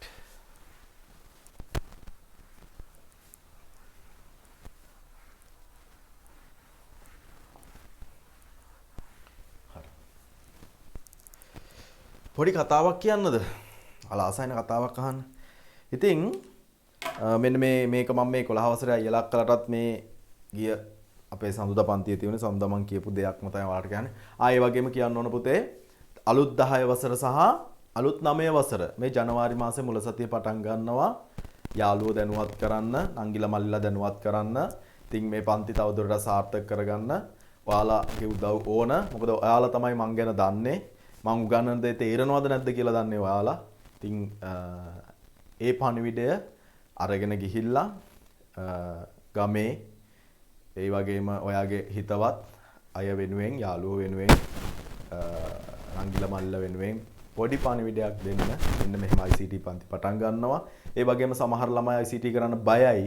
මේක හරි අමාරුයි කියලා හිතලා. දැන් ඔයාලට තේරෙනවා ඇති මේක හිතන තරම් අමාරු නෑ. මේක ඉගෙන ගන්න එකේ වැදගත්කම තේරෙනවා ඇති නේද පුතේ? ඒ වැදගත්කම පහදලා දීලා අපි කොහොම හරි ලංකාවේ ICT කරන ළමයි ප්‍රතිශතය වැඩි කරන්න ඕන පුතේ. ඉතින් ඒක ඔයාලා සතු වගකීමක්. මොකද අපේ ලංකාව තොරතුරු sannivedana සාක්ෂරතාවය අතින් ටිකක් පහළ මට්ටමක ඉන්නේ ආසියානු කලාපීය රටවල් අතර. ඒකට හේතුව අපේ ළමයි කම්පියුටරයට බයයි. හරි? ඉතින් ඒක දැනුවත් කරන්න කියලා ඉල්ලීමක් කරනවා. ඒක නෙමෙයි මම කියන්න හදපු කතාව. ඉතින් පුතේ දැන් අපේ අයියලා අක්කලා ඉන්නවනේ. ඔයාලගේ අයියලා අක්කලා මේ 11 වසරේ ඉන්න. තව මාස දෙකකින් විභාගේ. එහෙම නේද? තව මාස දෙකකින් විභාගේ. හරි? ඉතින් මම මොනෝක තමයි උදාහරණයකට ගන්න ඔයාලට. දැන් හිතන්න පුතේ මෙහෙම ඔයාට ඔයාගේ මම මේ කාමරේ උදාහරණයකට ගන්නවා. මම අයියලා අක්කලාටත් මේ කාමරේ තමයි උදාහරණ කරගත්තේ. ඔයාගේ කාමරේ ගැන හිතන්න. ඔයාගේ කාමරේ දැන් මෙහෙම වටපිට බලන්න ඔයාගේ කාමරේ දිහා. රයිට්? සමහර ළමයි කාමරේ හොඳට ලස්සනට අස් කරලා ඇති. සමහර ළමයි කාමරේ ඇති කැලයක් වගේ මේ මගේ කාමරේ වගේ. මේ මගේ කාමරේ මගේ කාමරේ ඔයාට හැමදාම දකින්න ලැබුණේ මෙන්න මේ වයිට් බෝඩ් එක විතරයි. එහෙම නේද? ඕනනම් මේ පුටුවේ කෑල්ලක් දකින්න ලැබෙන්නේ නැති ඔච්චරයි. වයිට් බෝඩ් එකයි ඔච්චරයි දැක්කේ ඔයාලා. හමාර දවසට මම මෙතන මේ කම්පියුටර් සිස්ටම් එක මගේ පෙන්නලා ඇති. මේ පැත්ත පෙන්නුවේ නෑනේ. පෙන්නුවොත් මල විකාරයක් වෙනවා පුතේ. මගේ කාමරේ ඒ තරම් අපිලිවෙලයි. හරි? හැමතැනම කොළ කෑලි, පේපර් කෑලි, ටියුට් කෑලි හැමතැනම දාලා මෙහෙ දාලා වයර් ඇදලා මේක පුරාම පොඩ්ඩක් එහෙම කියන්නේ ගියොත් වයර් පැටලිලා මං මාත් වැටෙනවා. හරි? හරි අපිලිවෙලයි. හරි? දැන් මේක පිළිවෙලක් කරගන්න ඕන. හොඳට හිතන්න හොඳේ. මම මේ කාමරේ ගැන නෙමෙයි කියන්නේ. මම මේ කියන්නේ අවබෝධ කරගන්න ඕන දෙයක්. අපිට මේක පිළිවෙලක් කරගන්න ඕන. හරි? මම හිතනවා මට මේක පිළිවෙලක් කරගන්න තියෙනවා තව සතියක් තියෙනවා කියලා උපකල්පනය කරා. අපි ආයෙ නැවත මුණ ගැහෙන්න ලබන බදාද කියලා හිතන්න. ලබන බදාද වෙනකන් දවස් 7ක් තියෙනවා මට මේ වැඩේ කරගන්න. ඒකට මේක පිළිවෙලක් කරන්න. දවස් 7ක් තියෙනවා කියලා මම හිතුවොත් පුතේ මම හිතනවා මට තව දවස් 7ක් තියෙනවා කියලා. ලබන බදාද වෙනකන් තියෙනවා. මම දවස් 7ක් තියෙනවා කියලා හිතුවොත් පුතේ මම මේ වැඩේ අද කරන්නේ නැහැ පුතේ. මම මේ වැඩේ හෙට කරන්නෙත් නැහැ පුතේ. එක්ක මම අද පොඩ්ඩක් කරાવી. හෙට පොඩ්ඩක් කරાવી. මේ දවස් 7 පුරාම මම මේක හෙමින් කරලා තමයි ඉවර කරන්නේ. ඒ කියන්නේ මම මෙන්න මේ කාමරේ අස්කිරීම කියන කාර්ය සඳහා දින 7ක් ගත්තා. මම මගේ වටිනා කාලයෙන් දින 7ක් මේක වෙනුවෙන් වැය කරා. තේරුණා නේද පුතේ? හැබැයි මට තාවත් නැවත පන්තියක් තියෙනවා කියලා හිතන්න අද දවල් 12ට. අද දවල් 12ට නැවත පන්තියක් තියෙනවා. මට ආසන්න වශයෙන් ගත්තාම පැය කිහිපයක් විතරයි ඉතුරු වෙලා තියෙන්නේ. මට ආසන්න වශයෙන් ගත්තාම පැය 5ක් 6ක් වගේ තමයි කාලයක් තමයි ඉතුරු වෙලා තියෙන්නේ. අන්න මම පැය 5යි 6යි නම් මට තියෙන්නේ මම ඉතා ඉක්මනින් මේ කාමරය අස් කරනවා පුතේ. මට පැය 5යි 6යි නේද? එතකොට මම මගේ මනස තුල සිතුවිල්ලක් ඇති කරගත්තොත් මට තව පැය 5ක් ඇතුළත මේ කාමරය අස් කරගන්න ඕන කියලා. නැත්තම් පැය 2ක් ඇතුළත කාමරය අස් කරගන්න ඕන කියලා. මම පැය 2ක් තුල මේක අස් කරනවා පුතේ. එතකොට පැය 2කින් ඒ වැඩේ ඉවර වුණා පුතේ. හැබැයි මගේ මනස තුල මම සිතුවිල්ලක් ඇති කරගත්තොත් මට දවස් 7ක් තියෙනවා කියලා. මම දවස් 7ක්ම මේ කාමරය අස් කිරීම වෙනුවෙන් වෙන් කළා නැති කළා දා ගන්නවා පුතේ. එහෙනම් වැදගත් වෙන්නේ සිතුවිල්ල. පැහැදිලිනේ?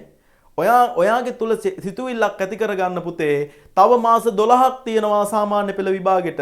මේ දවස් 12 තුල තමයි මේ පාඩම් 9 ආවරණය කරගෙන විභාගෙට මුහුණ දෙන්න ඕන කියලා. ඔයා මුළු අවුරුද්දම හෙමින් යනවා. අන්තිමට වැඩ ටික ගොඩ ගැහෙනවා පුතේ. තේරුණානේ? හැබැයි ඔයාට ඔයාගේ මනස තුල සිතුවිල්ලක් ඇති කරගන්න පුළුවන් නම් පුතේ තව මාසෙකින් තව මාස එකමාරකින් නැත්තම් තව සති කිහිපයකින් ඔයා සාමාන්‍ය පෙළ විභාගය සඳහා මුහුණ දෙනවා කියලා සක්‍රීය සිතුවිල්ලක් ඔයාගේ මනස තුල ඇති කරගත්තොත් පුතේ ඔයා ඒ කාලය තුල ඔයා මෙතෙක් ඉගෙනගත් සියලුම විෂය කරුණු ආවරණය කරන්න පටන් ගන්නවා. හරියට මම පැයකින් දෙකකින් මේ කාමරය අස් කරනවා වගේ. තේරුණානේ? ඉතින් අන්න ඒ වගේ අපේ අවශ්‍යතාවයට අපි වෙන් කරගන්නා කාලය අඩු වෙනකොට අපේ අවශ්‍යතාවය වෙනුවෙන් අපි වෙන් කරගන්නා කාලය අඩු වුණා කියලා අපි කරන කාර්යයේ කිසිම වෙනසක් වෙන්නේ නැහැ පුතේ. රයිට්? මම දවස් 7කින් කරත් කරන්නේ මේ කාමරය අස්පස් කරන එක. මම පැය 2කින් කරත් කරන්නේ මේ කාමරය අස් කරන එක. හැබැයි වෙනස පැය 2කින් කරනවා කියලා මම මගේ පැය 2කින් මට මේක අස් කරලා තියෙන්න ඕන. මට යම් අවශ්‍යතාවයක් තියෙනවා කියලා මම මනසේ සිතුවිල්ලක් ඇති කරගත්තොත් පුතේ මම පැය 2ක් තුල මේක අවසන් කරනවා. මට තව පැය ගණනාවක් ඉතුරු වෙනවා පුතේ. තේරුණා නේද? අන්න ඒ වගේ ඔයා තව සතියකින් දෙකකින් සාමාන්‍ය පෙළට මුහුණ දෙනවා කියලා සිතුවිල්ලක් ඇති කරගත්තොත් ඔයා සතියක් දෙකක් තුළ ඔයාගේ සියලුම විෂය කරුණු ටික ආවරණය කරලා අවසන් කරනවා. දැන් මේ කතාව අහලා සියලුම විෂය කරුණු සති දෙකක් තුනක් තුළ අවසන් කරගන්න දරුවෝ පිරිසක් මේ ඉදිරියේ ඉන්නවා පුතේ. ඒ වගේම ඔයා ඒ සිතුවිල්ල එහෙම ඇති කරගන්න නැතිව මේ දේ මේ කණෙන් අහලා මේ කණෙන් පිට කරපු කෙනෙක් නම් පුතේ තමන් ගැන හිතන්න. පුතේ අන්න අර සූදානම් වෙච්ච ළමයා ඉදිරියේ ඔයා සූදානම් නොවු ළමෙක් වෙනවා. තේරුණා නේද? දැන් මේකේ බරකතල කමන්නේ එක. නේ ලක්ෂිත සර්රුත් මාර අමාරු වල තමයි දාන්නේ. දැන් මේ කතාව අහලා මේ ඉදිරියේ ඉන්න කොයි ස්ක්‍රීන් එක ඉස්සරහා මං කියන දේ අහගෙන ඉන්න දරුවෝ අතරින් වැඩි පිරිසක් දැන් මේ සිතුවිල්ල Taman තුල ඇති කරගෙන හොඳ සූදානමකින් ඉදිරි දින කිහිපය තුල මේ විෂය කරුණු ටික ආවරණය කරලා අවසන් කරගන්න. හැබැයි සමහර ළමයි ඉන්නවා පුතේ මේක මේ කණින් ඇහුවා මේ කණින් එළියට දැම්ම ආතල් දෙකේ දවස ගත ගන්නයි. එතකොට අන්න පරතරයක් ඇති වුණා නේද පුතේ? වෙනසක් ඇති වුණා නේද පුතේ? ලක්ෂිත සර් තමයි ওই වෙනස ඇති කරේ. වැරද්ද කරේ මම තමයි. හැබැයි වෙනසක් ඇති වෙලා. කෙනෙක් විෂය කරුණු සියල්ලම දින කිහිපයක් තුල අවසන් කරනවා. තවත් කෙනෙක් තව අවුරුද්දක් තියෙනවනේ විභාගෙ ලියන්න කියලා ජොලියේ ඉන්නවා. ඔන්න ඒ දෙන්න අතර පරතරයක් ඇති වෙන පටන්ගෙන. එක්කෙනෙක් මෙතන එක්කෙනෙක් මෙතන. විෂය කරුණු වල දැනුම අතින් එක්කෙනෙක් උඩට යද්දී තව කෙනෙක් පහළ මට්ටමකින්.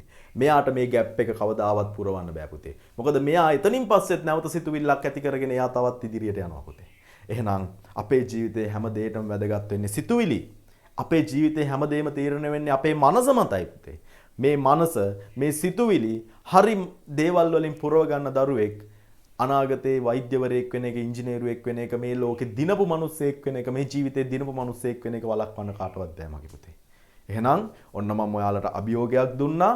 ඔන්න මම ඔයාලට අලුත් දෙයක් කිව්වා. මේක හිතට ගන්න පුතේ. මේක හිතට අරගෙන වැඩ කරලා බලන්න. හරි? ඔයාගේ ගෙදර මාළු ටැංකිය අස් කරන්න ඔයාට තියෙන්නේ විනාඩි 20යි කියලා උපකල්පනය කරන්න. හරි? ඔයා විනාඩි 20 තුල දඩබඩේ මේ මාළු ටැංකිය අස් කරන්න පටන් ගන්න. ඔයා ඒ වැඩේ විනාඩි 20න් ඉවර කරයි. ඔයාට ගෙදර මිදුල අතු ගන්න විනාඩි 5යි තියෙන්නේ කියලා හිතන්න. ඔයා හිතන්න ඔයාට මිදුල අතු ගන්න පැය දෙකක් තියෙනවා කියලා. ඔයා පළවෙනි විනාඩි 5 තුල මිදුල අතු ගන්න පටන් ගන්න නෑ පුතේ. ඔයා මිදුල අතු ගන්න පටන් ගන්න විනාඩි 20ක්වත් ඈනුම් මැරලා වටපිට කැරකිලා මිදුල වටේ කැරකිලා ඇවිල්ලා පුතේ. එතකොට එතනත් ඔයාගේ විනාඩි 20ක් නාස්ති වෙලා පුතේ. හැබැයි ඔයා උපකල්පනය කරොත් ඔයාට විනාඩි 5යි තියෙන කියලා ඔයා දුවලා ගියා ඉදලා ගත්ත දඩබඩේ අතු ගාගෙන ගියා. ඔයා විනාඩි 5න් ඒ වැඩේ ඉතුරු කරා. ඔයාට සෑහෙන කාලයක් ඉතුරු වෙයි මගේ පුතේ. එහෙනම් සිතුවිලි වැදගත් අපි එදිනෙදා ජීවිතේ කරන දේවල් වලදී. තේරුණානේ? හරි. රයිට්. අපි යමු 233 වෙනි පිටුවේ මට මතක විදියට මං කිව්වේනේ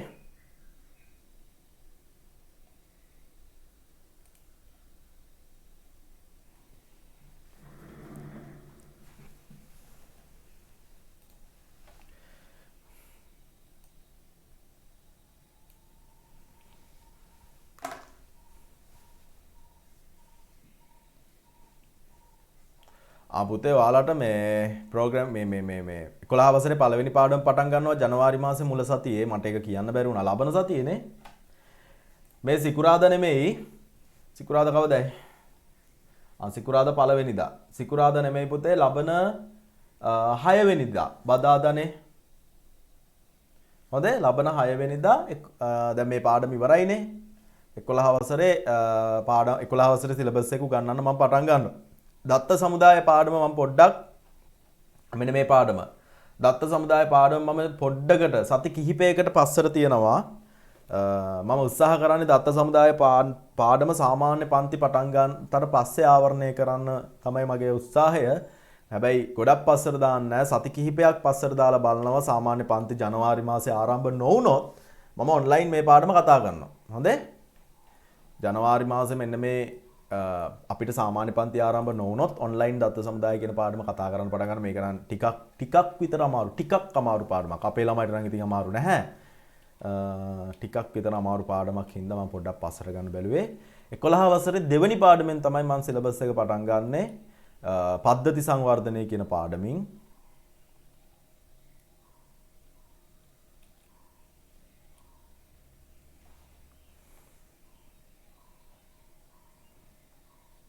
මෙන්න මේ ගණන් ටික හදන්න කිව්වේ නේ 232. රයිට් මම මේකට උත්තර ටික ගොඩාක් දරුවෝ මට ෆොටෝ ගහලා එවලා තිබුණා මේක මම උත්තර ටික ඔයාලට එවන්නම් මේ ගෲප් එකට දාන්නම් හොඳේ රයිට් සාපේක්ෂ කෝෂමුව නිරපේක්ෂ කෝෂමුව ගැන කතා කරේ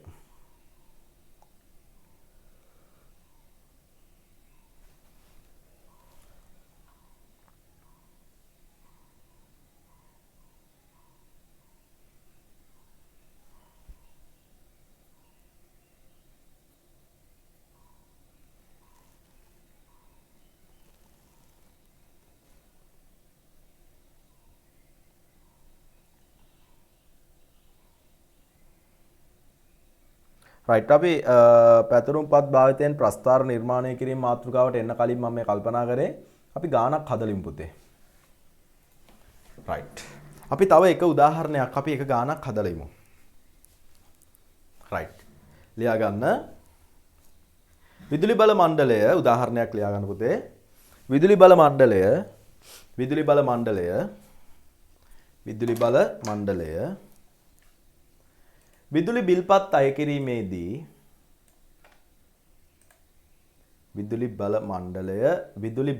අය කිරීමේදී විදුලි බිල්පත් අය කිරීමේදී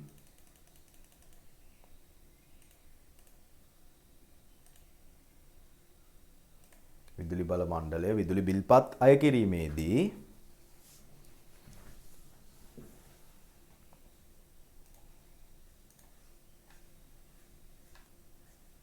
පහත විද්‍යුත් පැතුරුම්පත් භාවිතා කරයි. පහත විද්‍යුත් පැතුරුම්පත් කොටස භාවිතා කරයි.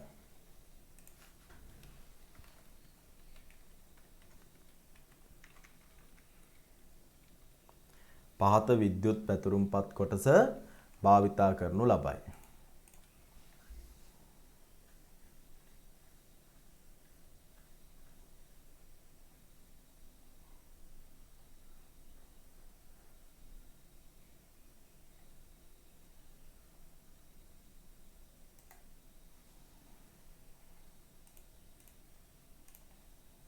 පහත විද්‍යුත් පැතුරුම්පත් කොටස භාවිතා කරයි.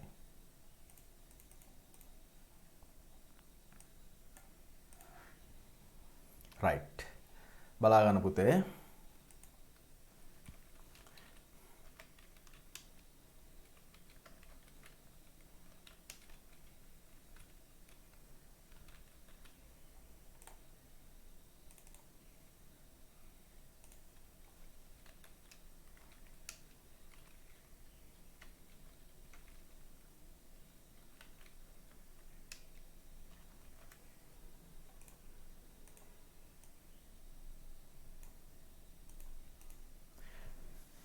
රයිට්. පොඩ්ඩක් බලන් ඉන්න ලියන්න එපා මම මේක මේව කරනකම්.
රයිට්. මම මේක කරන්සි එකක් කරනවා පුතේ බලන්න මම මෙතෙන්ට ගිහිල්ලා මේක සිලෙක්ට් කළා මෙතනින් යනවා කරන්සි කියන එකට ගිහිල්ලා මම මෙතනින් දා ගන්නවා රුපියල්.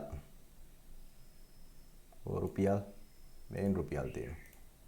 රුපියල් 35යි. මේ ටිකත් මම කරන්සි එකක් කරගන්නම්.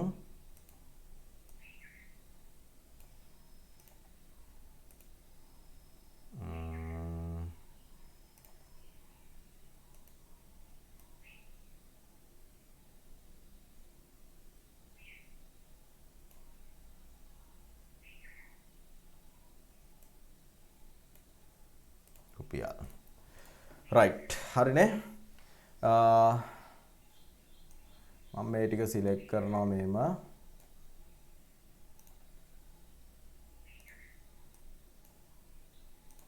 රයිට් ඔන්න ඕක ඇද ගන්න පුතේ. තව ඕන මේකේ පොඩ්ඩක් ඉන්න.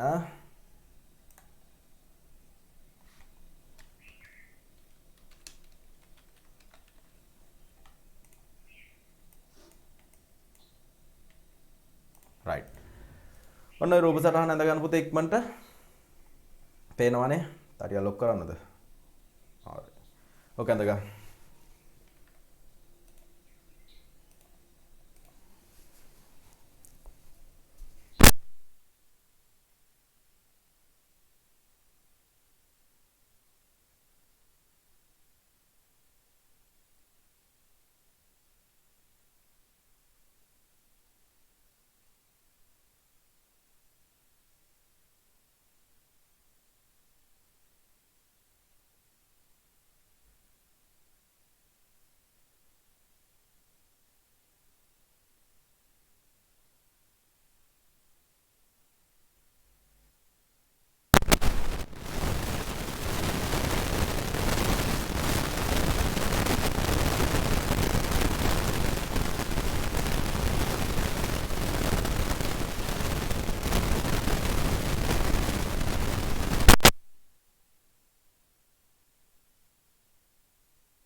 හොඳයි.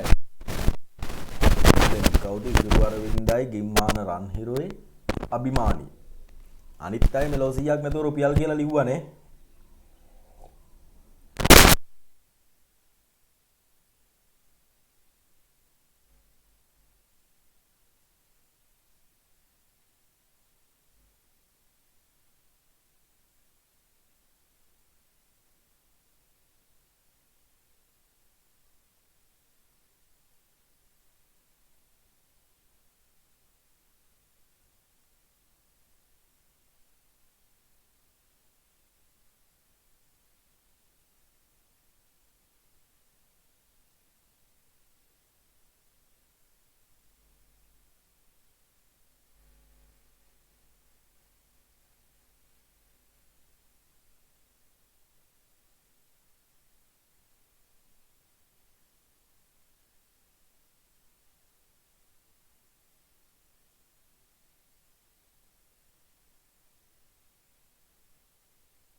සවුන්ඩ් නෑනේ කියලා එවලා තේනවා. දැන් ගැටලුවක් නෑ නේද? බැටරි එක බහලා ඇති කියලා හිතලා මම මගේ මයික්‍රොෆෝන් එකේ බැටරි එකත් මාරු කරා. දැන් සවුන්ඩ් හොඳට ඇහෙනවනේ. හරි නේද පුතේ?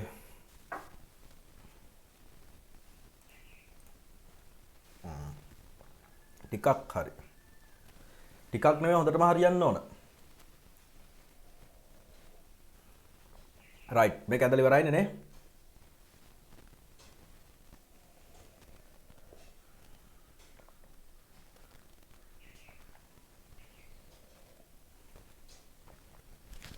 කලින් තරම් නෑ. එහෙම වෙන විදියක් නෑ. කලින් තරම්ම තියෙන්න ඕන සද්දේ.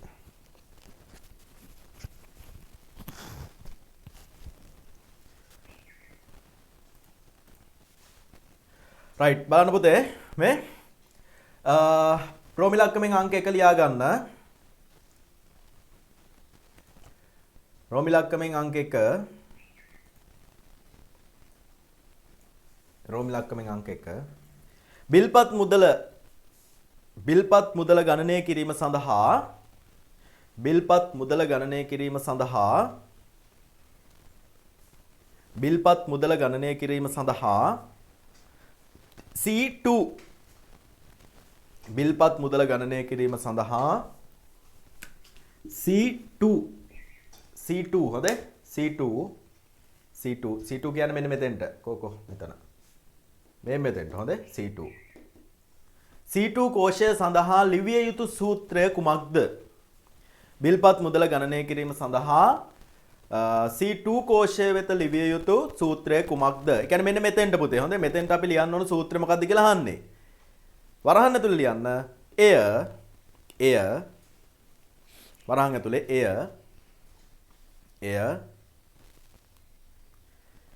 C5 දක්වා පිටපත් කළ හැකි විය යුතුය.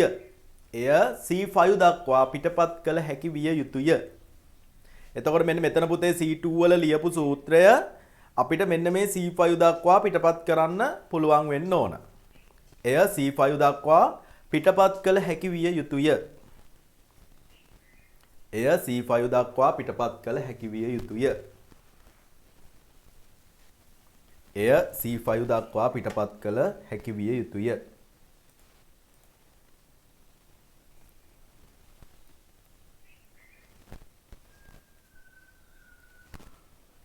right ප්‍රශ්න ලියන්න කිව්වේ right ඊළඟට ඊට පස්සේ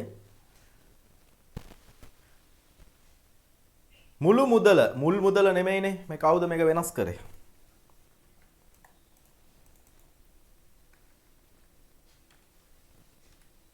මුළු මුදල සෙවීම සඳහා C6 මෙතෙන්ට මුළු මුදල රෝමි ලක්කමේ අංක 2 හොඳේ මුළු මුදල සෙවීම සඳහා C6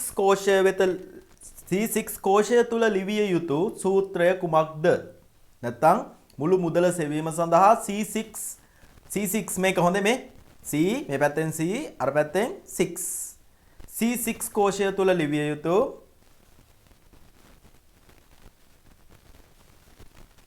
C6 කෝෂය තුල ලිවිය යුතු සූත්‍රය කුමක්ද? C6 කෝෂය තුල ලිවිය යුතු සූත්‍රය කුමක්ද? right දරුවෙක් කියලා තියෙනවා පොඩ්ඩක් කියන්න කියලා පළවෙනි එක මම ආයෙ කියන්නම්. බිල්පත් මුදල පළවෙනි එක මේ කියන්නේ හොඳේ රෝමි ලක්කමේ අංක 1 බිල්පත් මුදල සෙවීම සඳහා C2 කෝෂය තුල ඇතුළත් කළ යුතු සූත්‍රය කුමක්ද? එය C5 දක්වා පිටපත් කළ හැකි විය යුතුය කියලා මම කිව්වේ. බිල්පත් මුදල සෙවීම සඳහා C2 කෝෂය තුල ඇතුළත් කළ යුතු සූත්‍රය කුමක්ද? එය C5 දක්වා පිටපත් කළ හැකි විය යුතුය. දෙවැනි එක රෝමි ලක්කමෙන් 2 මුළු මුදල සෙවීම සඳහා C6 කෝෂය තුල ඇතුළත් කළ යුතු සූත්‍රය කුමක්ද? right අපේ දරුවෝ උත්තර එවනවා දඩබඩේ බොහොම හොඳයි මම බලාගෙන ඉන්නේ හොඳේ නම් ටික කිව්වේ නැති වුණාට මම බලන් ඉන්නේ බොහොම සතුටුයි.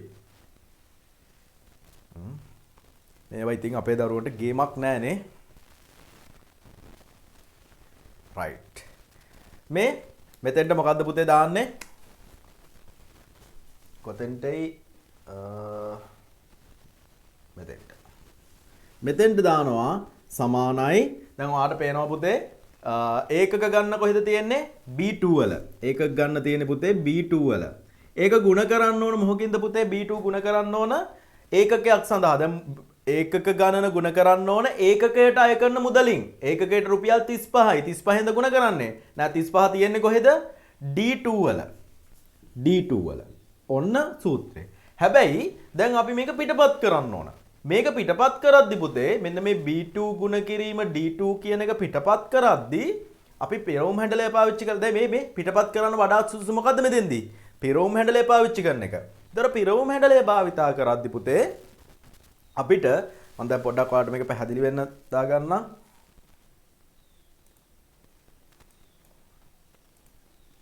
right. එතකොට පුතේ මෙතන අතුලත් කරන්නේ ওই විදියට ඔන්න ඔය පිරවුම් හැන්ඩලය පාවිච්චි කරලා තමයි පිටපත්. දැන් ඔයගේ විභාගෙදී අහන්න පුළුවන් මේක පිටපත් කරන්න වඩාත් සුදුසු මොකක්ද කියලා. එතකොට පාවිච්චි කරන්නේ පිරවුම් හැන්ඩලය. හොඳයි? පිරවුම් හැන්ඩලය පාවිච්චි කරන්න. කොපි පේස්ට් මේ වගේ තැනකදී ගැලපෙන්නේ නැහැ. එතකොට පුතේ අපි මේකේ ඩොලර් දාන්න ඕන. එහෙම නේද? ඩොලර් මාක් එක දාන්න ඕන. ඇයි ඒ? ඒකකයක් සඳහා ඒ කරන මුදල වෙනස් වෙන්න බෑ. මෙතෙන්දී ඩොලර් දාන්න පුතේ මෙන්න මෙහෙම ඩොලර් D ඩොලර් 2 කියලා දැම්මනම් වඩා නිවැරදි පිළිතුර. හැබැයි කෙනෙක් තර්ක කරන්න පුළුවන් මේක තීරුවක් දිගේ පහළට පිටපත් වෙන්නේ. ඔයාලට පේනවා C තීරුව දිගේ පහළටනේ පිටපත් වෙන්නේ. එතකොට මේක කොහොමත් තීරු ශීර්ෂකය වෙනස් වෙන්නේ නැහනේ. මේ තීරු ශීර්ෂකය වෙනස් වෙන්නේ නැහැ. එහෙම නේද? වෙනස් වෙන්නේ මොකක් විතරයිද? පේලි ශීර්ෂකය විතරයි වෙනස් වෙන්නේ. එහෙනම් D අකුරට ඉස්සරහින් ඕනේ නැහැ. දෙකේ ඉලක්කමට ඉස්සරහින් විතරක් දැම්මම ඇති නේද සර් කියලා හවි. ඔව් පුතේ. ඒකත් හරි. එහෙනම් උත්තර දෙකක් තියෙනවා. එකක් මේක තමයි උත්තරේ. ඊළඟ උත්තරේ සමානයි B2 ගුණ කිරීම ඩොලර් D ඩොලර් 2 ඔන්න ඔය උත්තර දෙකෙන් කැමති උත්තරයක් තියෙන්න පුළුවන්. අපි බලමුද දාලා? right. ඔන්න බලන්න.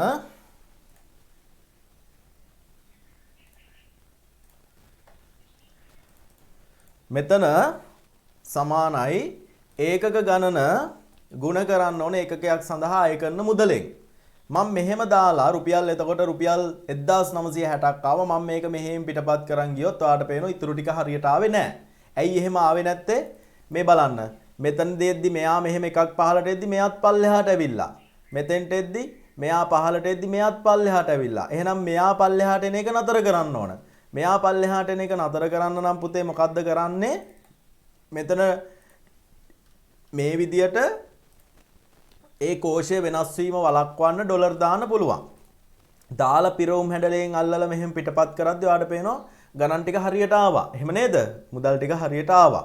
right? හැබැයි අපි හිතමු යම්කිසි දරුවෙක් කියනවා සර් කොහොමත් ඕකේ දැන් ඔයාලට පේනවා ඇති. මොන බලන්න. මෙතෙන් දෙද්දි දෙකේ ඉලක්කම කොහොමත් වෙනස් වෙන්නේ නැහැ නේ. දෙකේ ඉලක්කම වෙනස් වෙන්න බෑ. එතකොට දරුවෙක් කියන්නේ ඒ කියන්නේ මේක එකම තීරුව දිගේනේ පල්ලෙහාට එන්නේ. දෙක ඉලක්කමනේ D අකුර. එකම තීරුව දිගේ පහළට එද්දි D අකුර කොහොමත් වෙනස් වෙන්නේ නැහනේ. ඒකින්ද D අකුරට ඩොලර් දාන්න ඕනේ නැහැ. ඔහොම දැම්මහම ඇති නේද කියලා. ඔව් පුතේ එහෙම දැම්මත් ඇති. එහෙම දාලා මම මේක පිටපත් කරත් උත්තර ටික ඒ විදියට මෙනවා. කියන්නේ D අකුර කොහොමත් වෙනස් වෙන්නේ නැහැ පුතේ. D අකුර කොහොමත් වෙනස් වෙන්නේ නැහැ. මොකද තීරුවක් දිගේ පහළට පිටපත් වෙලා තියෙන්නේ. D තීරුව දිගේම තමයි පහළට යන්නේ. නේ? ඒකින්ද ඒක වෙනස් වෙන්නේ නැහැ. හැබැයි ඉතින් විභාගෙදී මේ උත්තරෙත් හරි මේ උත්තරේ ඊටත් වඩා හරි. මේ උත්තරේ දානවා නම් ගොඩක්ම හොඳයි කියලා තමයි මම කියන්නේ. මෙන්න මෙහෙම දානවා නම්. පැහැදිලි නේද පුතේ? right. ඊළඟට මුළු මුදල හොයන්නේ කොහොමද පුතේ? මුළු මුදල හොයන්න අපි ශ්‍රිතයක් ඇසුරෙන් සූත්‍රයක් ගොඩනගා ගන්න ඕන. සමානයි මොකද්ද පුතේ ශ්‍රිතය අපි දාන්න ඕන? sum. අපි ශ්‍රිතය දානවා sum. sum කියලා දාලා කෝෂ පරාසය මෙන්න මේ විදියට C2 වල ඉඳන් C5 දක්වා කෝෂ පරාසය සිලෙක්ට් කරලා ඕකේ කරනවා. ඔන්න මුළු මුදල ආව රුපියල් 13335ක මුළු බිල්පත් මුදලක් තියෙනවා. පැහැදිලි නේද? right.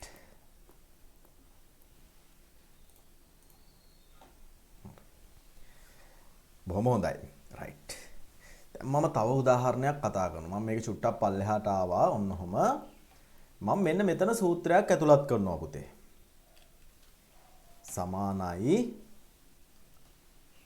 sum මම කෝෂ පරාසයක් ගන්න. ඔන්නම කෝෂ පරාසයක් ගත්තා. right. පුතේ මම මෙන්න මේක මෙතන ඉඳලා පොඩ්ඩක් පුංචි කරන්න.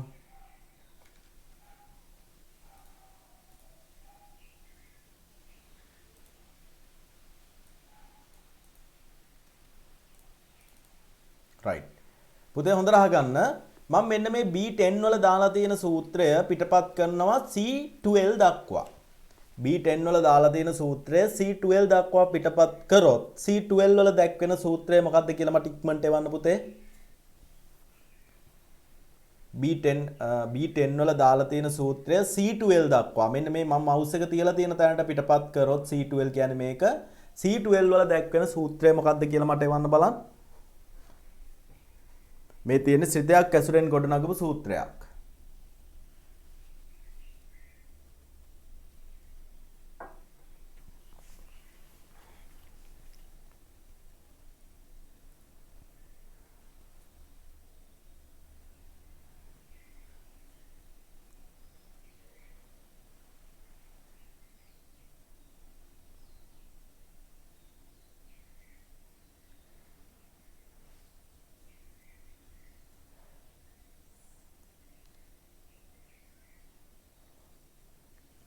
E16යි F16 කියලා ගොඩාක් අය උත්තර වෙලා තියෙනවා. බොහොම හොඳයි. බලමු අපි හරිද කියලා.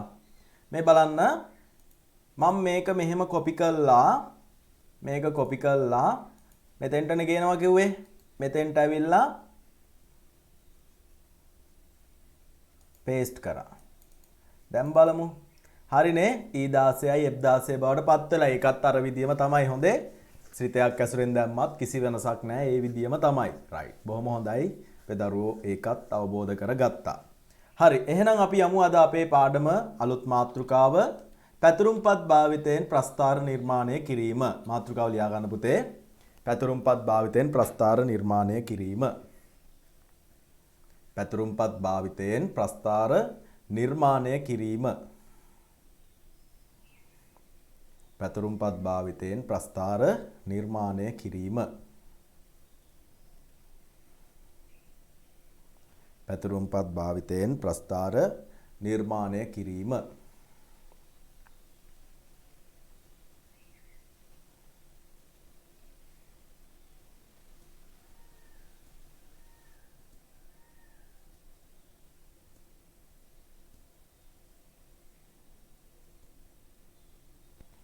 right.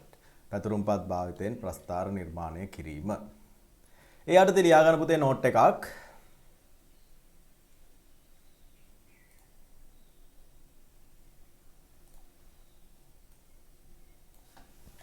පැතුරුම්පත් භාවිතයෙන් ප්‍රස්ථාර නිර්මාණය කිරීම යටතේ නෝට් එකක් ලියා ගන්න.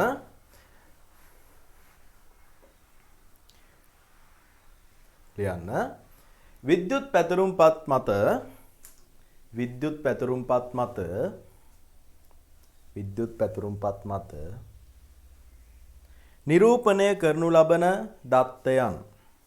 නිරූපණය කරනු ලබන දත්තයන්. විද්‍යුත් පැතුරුම්පත් මත නිරූපණය කරනු ලබන දත්තයන්.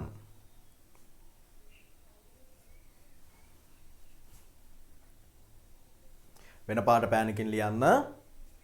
සැසඳීම ඔය ස්ක්‍රීන් එකේ තියෙනවා. සැසඳීම විශ්ලේෂණය සැසඳීම වෙන පාට පෑනකින් සැසඳීම විශ්ලේෂණය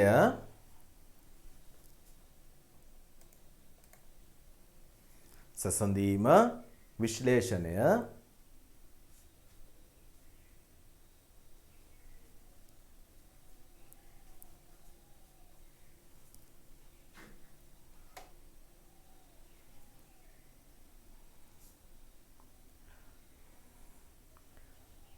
හා තේරුම් ගැනීම සඳහා සැසඳීම විශ්ලේෂණය හා තේරුම් ගැනීම සඳහා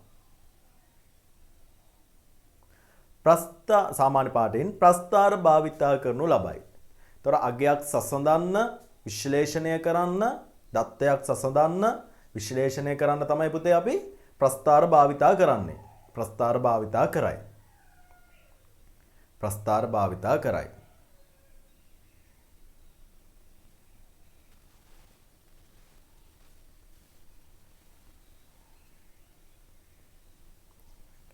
මෙලෙස භාවිතා කළ හැකි ප්‍රස්ථාර ආකාර කිහිපයක් පහත පරිදි වේ.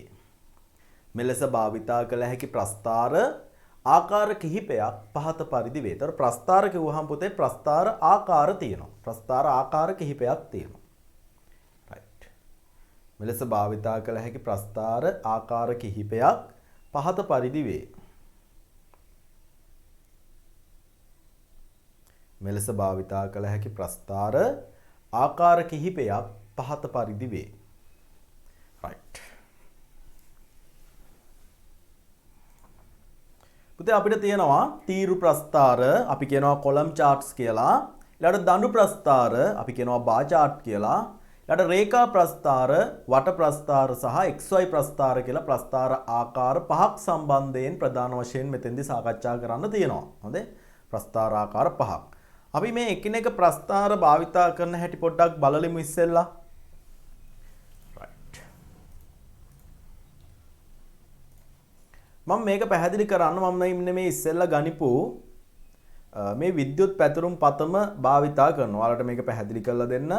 මම කලින් පාවිච්චි කරපු විද්‍යුත් පැතුරුම් පතම භාවිතා කරනවා. මෙන්න මේ විදුලි බිල්පත් ගානේ තියෙන අගයන් සසඳීම සඳහා භාවිතා කරපු. තොර මාසික විදුලි ඒකක ගන්න සහ බිල්පත් මුදල මම මේ විදිහට සසඳන්න මට අවශ්‍ය ප්‍රදේශය මේ විදිහට සිලෙක්ට් කරා. ඔයාලට පේනවා ඇති මට ඕන මාසික ඒකක ගන්න සහ ගිනුම් හිමියා සහ මට ඕන ගිනුම් හිමියායි බිල්පත් මුදලයි සසඳන්න. මම මේ දෙක විතරක් මේ විදිහට තෝරගත්තා. මං ගිනුම් හිමියා කවුද කියන එක නෑ. එයා ගෙවන්න ඕන මුදලයි තමයි මේ විදිහට සිලෙක්ට් කරගත්තේ. කන්ට්‍රෝල් එක ඔබාගෙන මට සිලෙක්ට් කරන්න පුළුවන්. right. ඔහොම සිලෙක්ට් කරගත්තා. ඊට පස්සේ මම යනවා මෙන්න මේ insert කියන ටැබ් එකට. ඔයාලට පේනවා ඇති insert ටැබ් එකට ගියා. ඒකේ තියෙනවා පුතේ chart. insert chart. ඔයාලට පේනවා ඇති මෙන්න මෙතන තියෙනවා charts. ප්‍රස්ථාර ආකාර ගොඩාක් මෙතන තියෙනවා. right. මම මෙන්න මෙතන තියෙන අර අපි කියන්නේ මේ dialog box launcher එක සංවාද කොට පුරන්නායකට ගිහිල්ලා මම මෙන්න මේ launcher එකෙන් ප්‍රස්ථාර ආකාර කිහිපයක් මේ විදිහට විවෘත කරගත්තාම ඔයාලට පේනවා ඇති වට ප්‍රස්ථාර තියෙනවා, දඬු ප්‍රස්ථාර තියෙනවා, තීරු ප්‍රස්ථාර තියෙනවා. එතකොට මෙන්න මේ වගේ ප්‍රස්ථාර ආකාර ගොඩාක් මෙතන තියෙනවා. මෙතනින් අපිට කැමති ප්‍රස්ථාරයක් දාන්න පුළුවන්. මම මුලින්ම ගන්නවා මෙන්න මේ කොලම් chart එකක්. තීරු ප්‍රස්ථාරයක් මෙහෙම සිලෙක්ට් කරලා තීරු ප්‍රස්ථාර ආකාර දෙකක් මට මෙතන දීලා දෙනවා. මම මේකෙන් එකක් සිලෙක්ට් කරගෙන ඕකේ කරනවා. අර පේනවද පුතේ?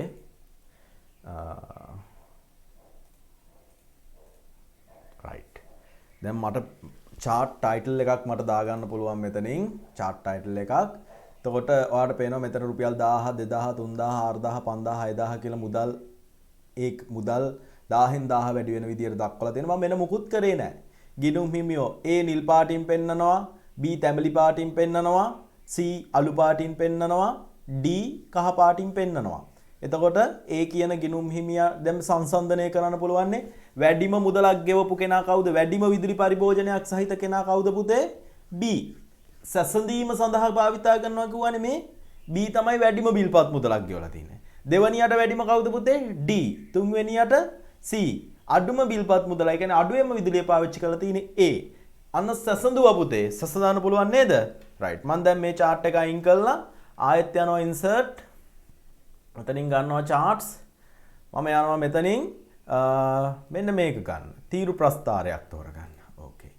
දැන් ඔයාලට පේනවා තීරු ප්‍රස්ථාරකෙන් මට පෙන්නනවා බිල්පත් මුදල. මේ A කොච්චර පාවිච්චි කරලා තියෙනවද?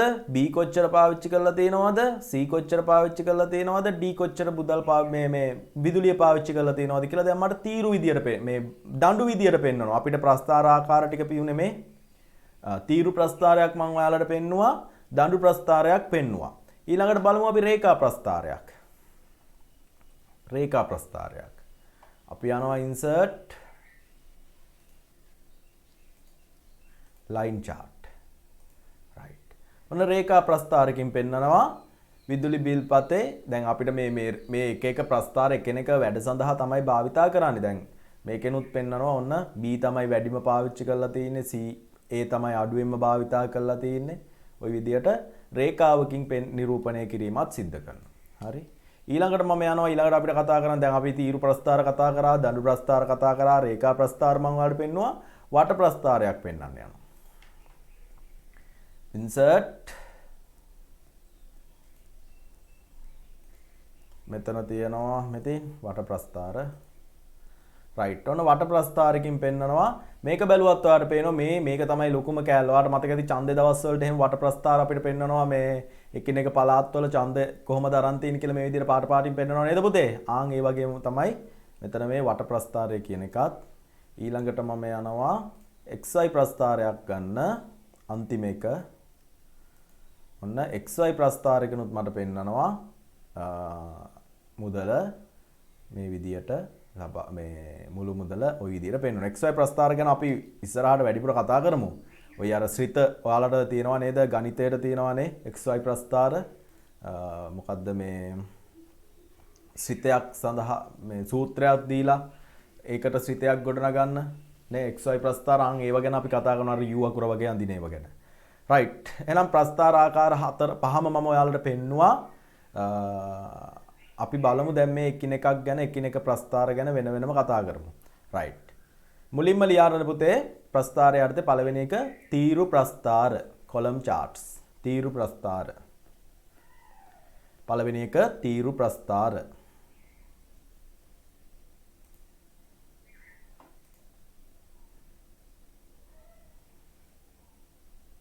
තීරු ප්‍රස්ථාර.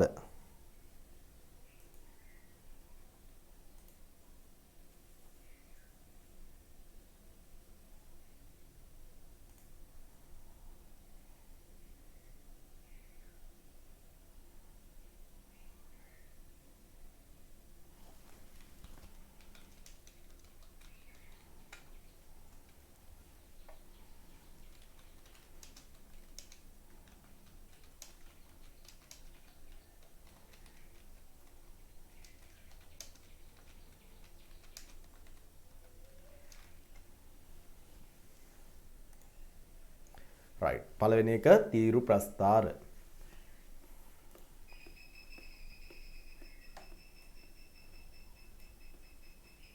ඔන්න මම ඒකක ගාන සංසන්දනය කරනවා තීරු ප්‍රස්ථාරකින්. අපිට ඕන නම් මේ වගේ මේ ත්‍රිමාන ඒවත් තියෙනවා හොඳේ. ත්‍රිමාන ප්‍රස්ථාරات තියෙනවා. මේ වගේ 3D ගතියක් එන්න. රයිට්.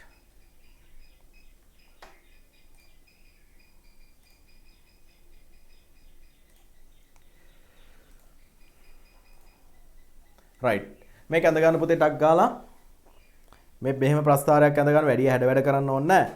මේ විදිහට තීරු ප්‍රස්ථාරයක් ඇඳ ගන්නකො ඉක්මනට.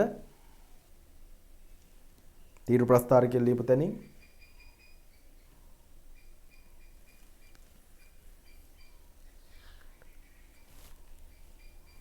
පොඩියට ඇඳ ගන්න හොඳේ රූල් 3ක 4ක විතර වගේ ප්‍රමාණයට පොඩියට මේක ඇඳ ගන්න. මහ ලොකුවට මේ හැඩ වැඩ කරන්න ඕනේ නැහැ.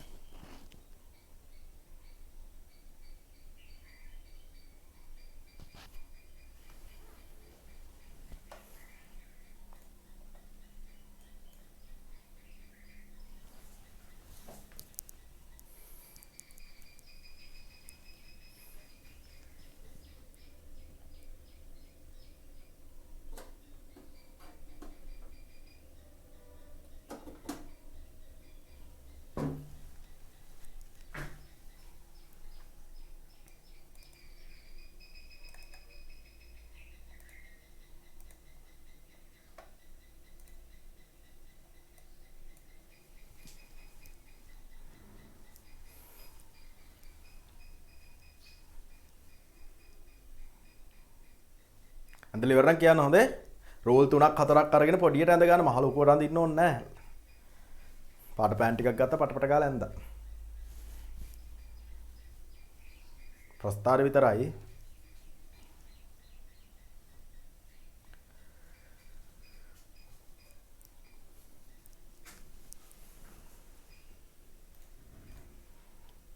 හරිනේ රයිට්. එතකොට මේක මොකටද පුතේ පාවිච්චි කරේ? අගයන් සංසන්දනය කරන්නනේ. මේක මොකටද පාවිච්චි කරන්නේ? බලන්න මේ මෙතන කියලා තියෙනවා මේ දත්ත අයිතම ශ්‍රේණි සමූහයක් එකවර සැසඳීම සඳහා. දැන් අපිට අතනින් බලා ගන්න පුළුවන් වුණා වැඩියෙන්ම විදුලි බලය පරිශීලනය කරලා තියෙන කවුද? වැඩිම විදුලි පරිභෝජනයක් තියෙන කවුද? අඩු විදුලි පරිභෝජනයක් තියෙන කවුද? අතරමැදි විදුලි පරිභෝජනයක් තියෙන කවුද කියලා අපිට මෙතනින් සසඳන්න පුළුවන් වුණා. අපිට අගයන් සසඳනක අමාරුයි. හැබැයි අර විදියට ප්‍රස්ථාරිකව නිරූපණය කරාම සසඳීම ඉතාමත් පහසුයි. සසඳ ගන්න ඉතාම පහසුයි. රයිට්. එහෙනම් ලස්සන අකුරෙන් ලියා ගන්න පහලින් වෙන පාට පෑනකින් ලිව්වත් කමක් නැහැ. හොඳ අවධානයෙන් ලියන්න පුතේ. ලියන්න දත්ත සමූහයක් සැසඳීම සඳහා ගොඩක් වැදගත් වචනයක් ඔය සැසඳීම කියන වචනේ. හොඳේ.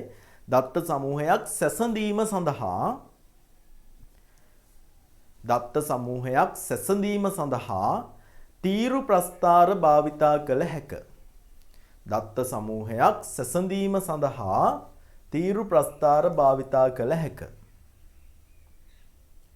දත්ත සමූහයක් සැසඳීම සඳහා තීරු ප්‍රස්ථාර භාවිතා කළ හැක.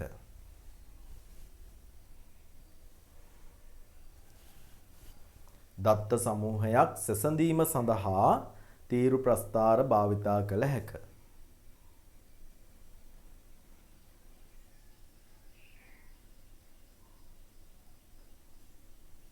ඊළඟට දඬු ප්‍රස්ථාර බා chart. දඬු ප්‍රස්ථාර බා chart. ඊළඟ මාතෘකාව දඬු ප්‍රස්ථාර බා chart.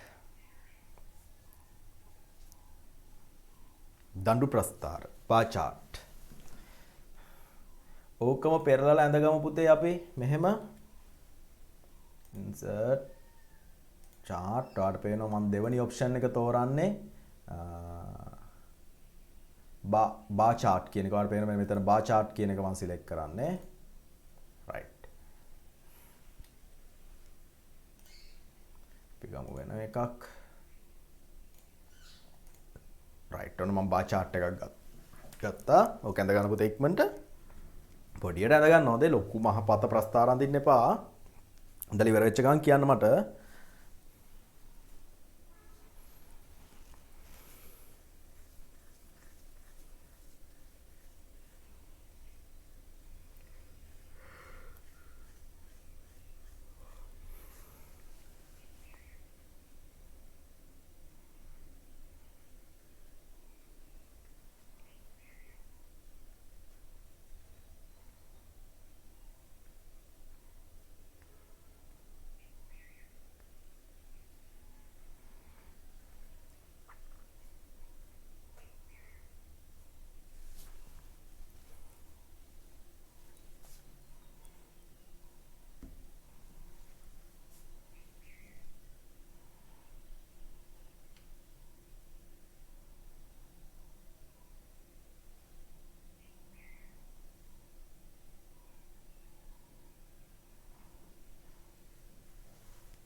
හරිනේ right good මේකත් එහෙමම තමයි පුතේ මේකෙත් එන්නේ අර පැත්ත මාරුනාට සැසඳීමම තමයි හොඳේ මේ සැසඳීමම තමයි අර ඉස්සෙල්ලා ලියපු එකම ලියා ගන්න දත්ත සමූහයක් සැසඳීම සඳහා මෙම දඬු ප්‍රස්ථාරද භාවිතා කරයි කියලා ලියන්න දඬු ප්‍රස්ථාර භාවිතා කරයි දත්ත සමූහයක් සැසඳීම සඳහා මෙම දඬු ප්‍රස්ථාර භාවිතා කරයි. ඔය සැසඳීම කියන වචනේ ගොඩාක් වටිනවා පුතේ. හොඳේ සැසඳීම. මම දඬු ප්‍රස්ථාර භාවිතා කරයි.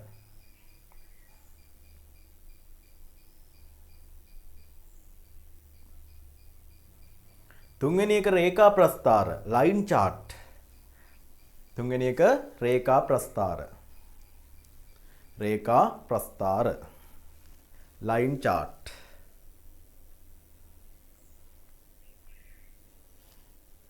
रेखा प्रस्तार लाइन चार्ट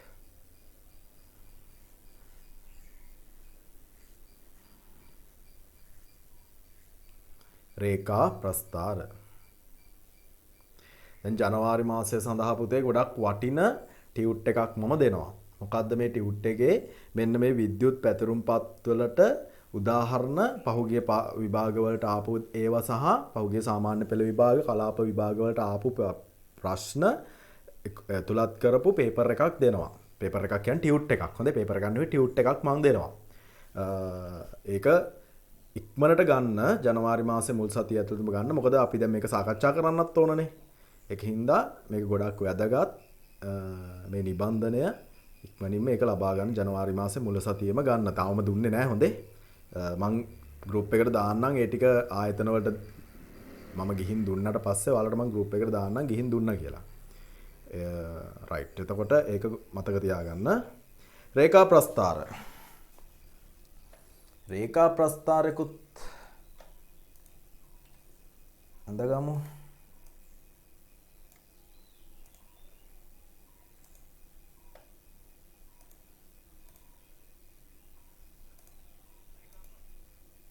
රයිට්. මේක අඳ ගන්න පුතේ. රේඛා ප්‍රස්ථාරය.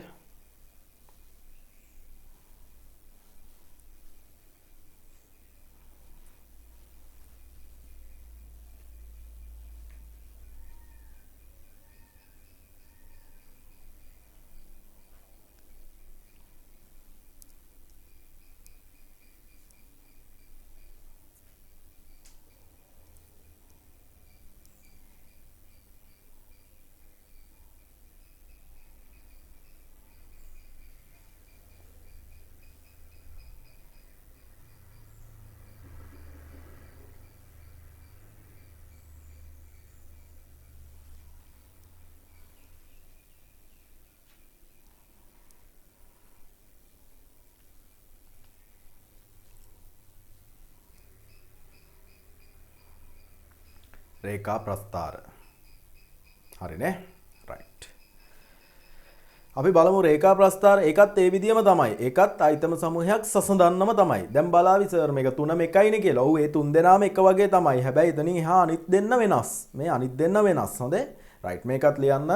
දත්ත සමූහයක් සැසඳීම සඳහා භාවිතා කරයි කියලා කලින් වගේම ලස්සනට වෙන පාර පෑනකින් ලියා ගන්න පුතේ. දත්ත සමූහයක් සැසඳීම සඳහා භාවිතා කරයි. දත්ත සමූහයක් සැසඳීම සඳහා භාවිතා කරයි. දත්ත සමූහයක් සැසඳීම සඳහා භාවිතා කරයි. දත්ත සමූහයක් සැසඳීම සඳහා භාවිතා කරයි. ඊළඟ එක්කෙනා වට ප්‍රස්ථාර. මෙයා ගොඩක් වැදගත්. මේක තමයි විභාගෙදී නිතරම අහන දෙයක් වට ප්‍රස්ථාර සහ XY ප්‍රස්ථාර කියන්නේ. හොඳයි. වට ප්‍රස්ථාර ඊළඟට XY ප්‍රස්ථාර කියන්නේ විභාගවලදී නිතරම අහන තැන. බලන්න පරණ පාස් පේපර්ස් අරගෙන වට ප්‍රස්ථාර ගැන අහලා තිනවා. XY ප්‍රස්ථාර ගැන අහලා තිනවා. රයිට්. වට ප්‍රස්ථාර. වට ප්‍රස්ථාරෙකුත් අඳගමු අපි.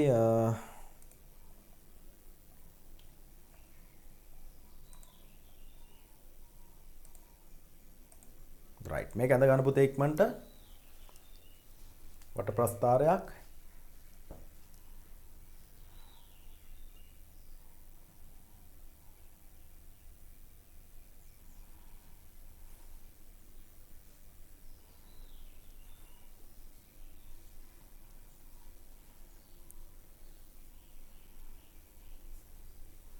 වට ප්‍රස්ථාර.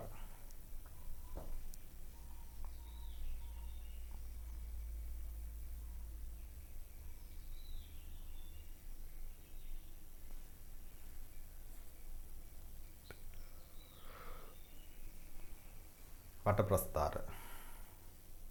හරිනේ. රයිට්. මේක ගොඩක් වැදගත් කියලා මම කිව්වනේ පුතේ. ඇයිද දන්නවද? මෙතෙන්දී කලින් ඒවයි වගේ නෙමේ. මෙතෙන්දී සසඳන්නේ පුතේ ප්‍රතිශතමය ආකාරයේ සැසඳීමක් සිද්ධ කරන්න පුළුවන්. මොන සැසඳීමක්ද කියන්න මාත් එක්ක. ප්‍රතිශතමය ආකාරයේ සැසඳීමක් සිද්ධ කරන්න පුළුවන්. අන්න ඒකයි වට ප්‍රස්ථාරවල විශේෂත්වය. ප්‍රතිශතයක් විදියට තමයි සසඳන්නේ. ඒ කියන්නේ බලන්න මෙතන මේ සාමාන්‍ය මුළු ප්‍රතිශතයෙන් B වල ප්‍රතිශතය කොච්චරද කියලා මේ පෙන්නලා තියෙන්නේ. 137ක් තියෙනවා. ඔයාලට පේනවද දන්නේ නැහැ මම මෙහෙම මවුස් එක තියුවට පස්සේ 137යි කියලා පෙන්නනවා. මේක තියෙන්නේ සමස්ත ප්‍රමාණයෙන් 15යි. මේක සමස්ත ප්‍රමාණයෙන් 26යි.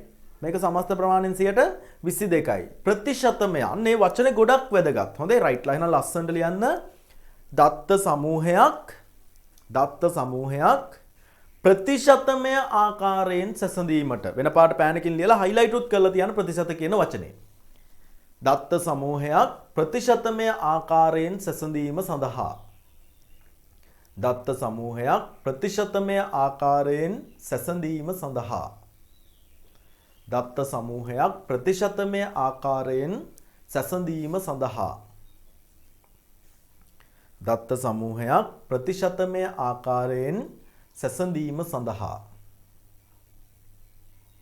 දත්ත සමූහයක් ප්‍රතිශතමය ආකාරයෙන් සැසඳීම සඳහා. රයිට්? ඒක ගොඩක් වැදගත්.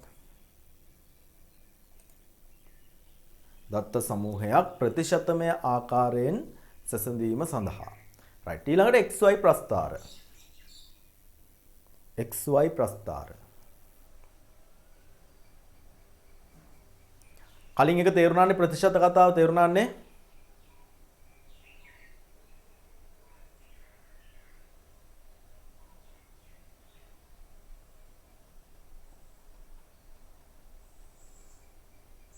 right xy ප්‍රස්ථාර xy ප්‍රස්ථාර xy ප්‍රස්ථාර ගැන පුතේ අපිට තියෙනවා කතා කරන්න මේ xy ප්‍රස්ථාර වල ගොඩක් වැදගත් තැනක් තියෙනවා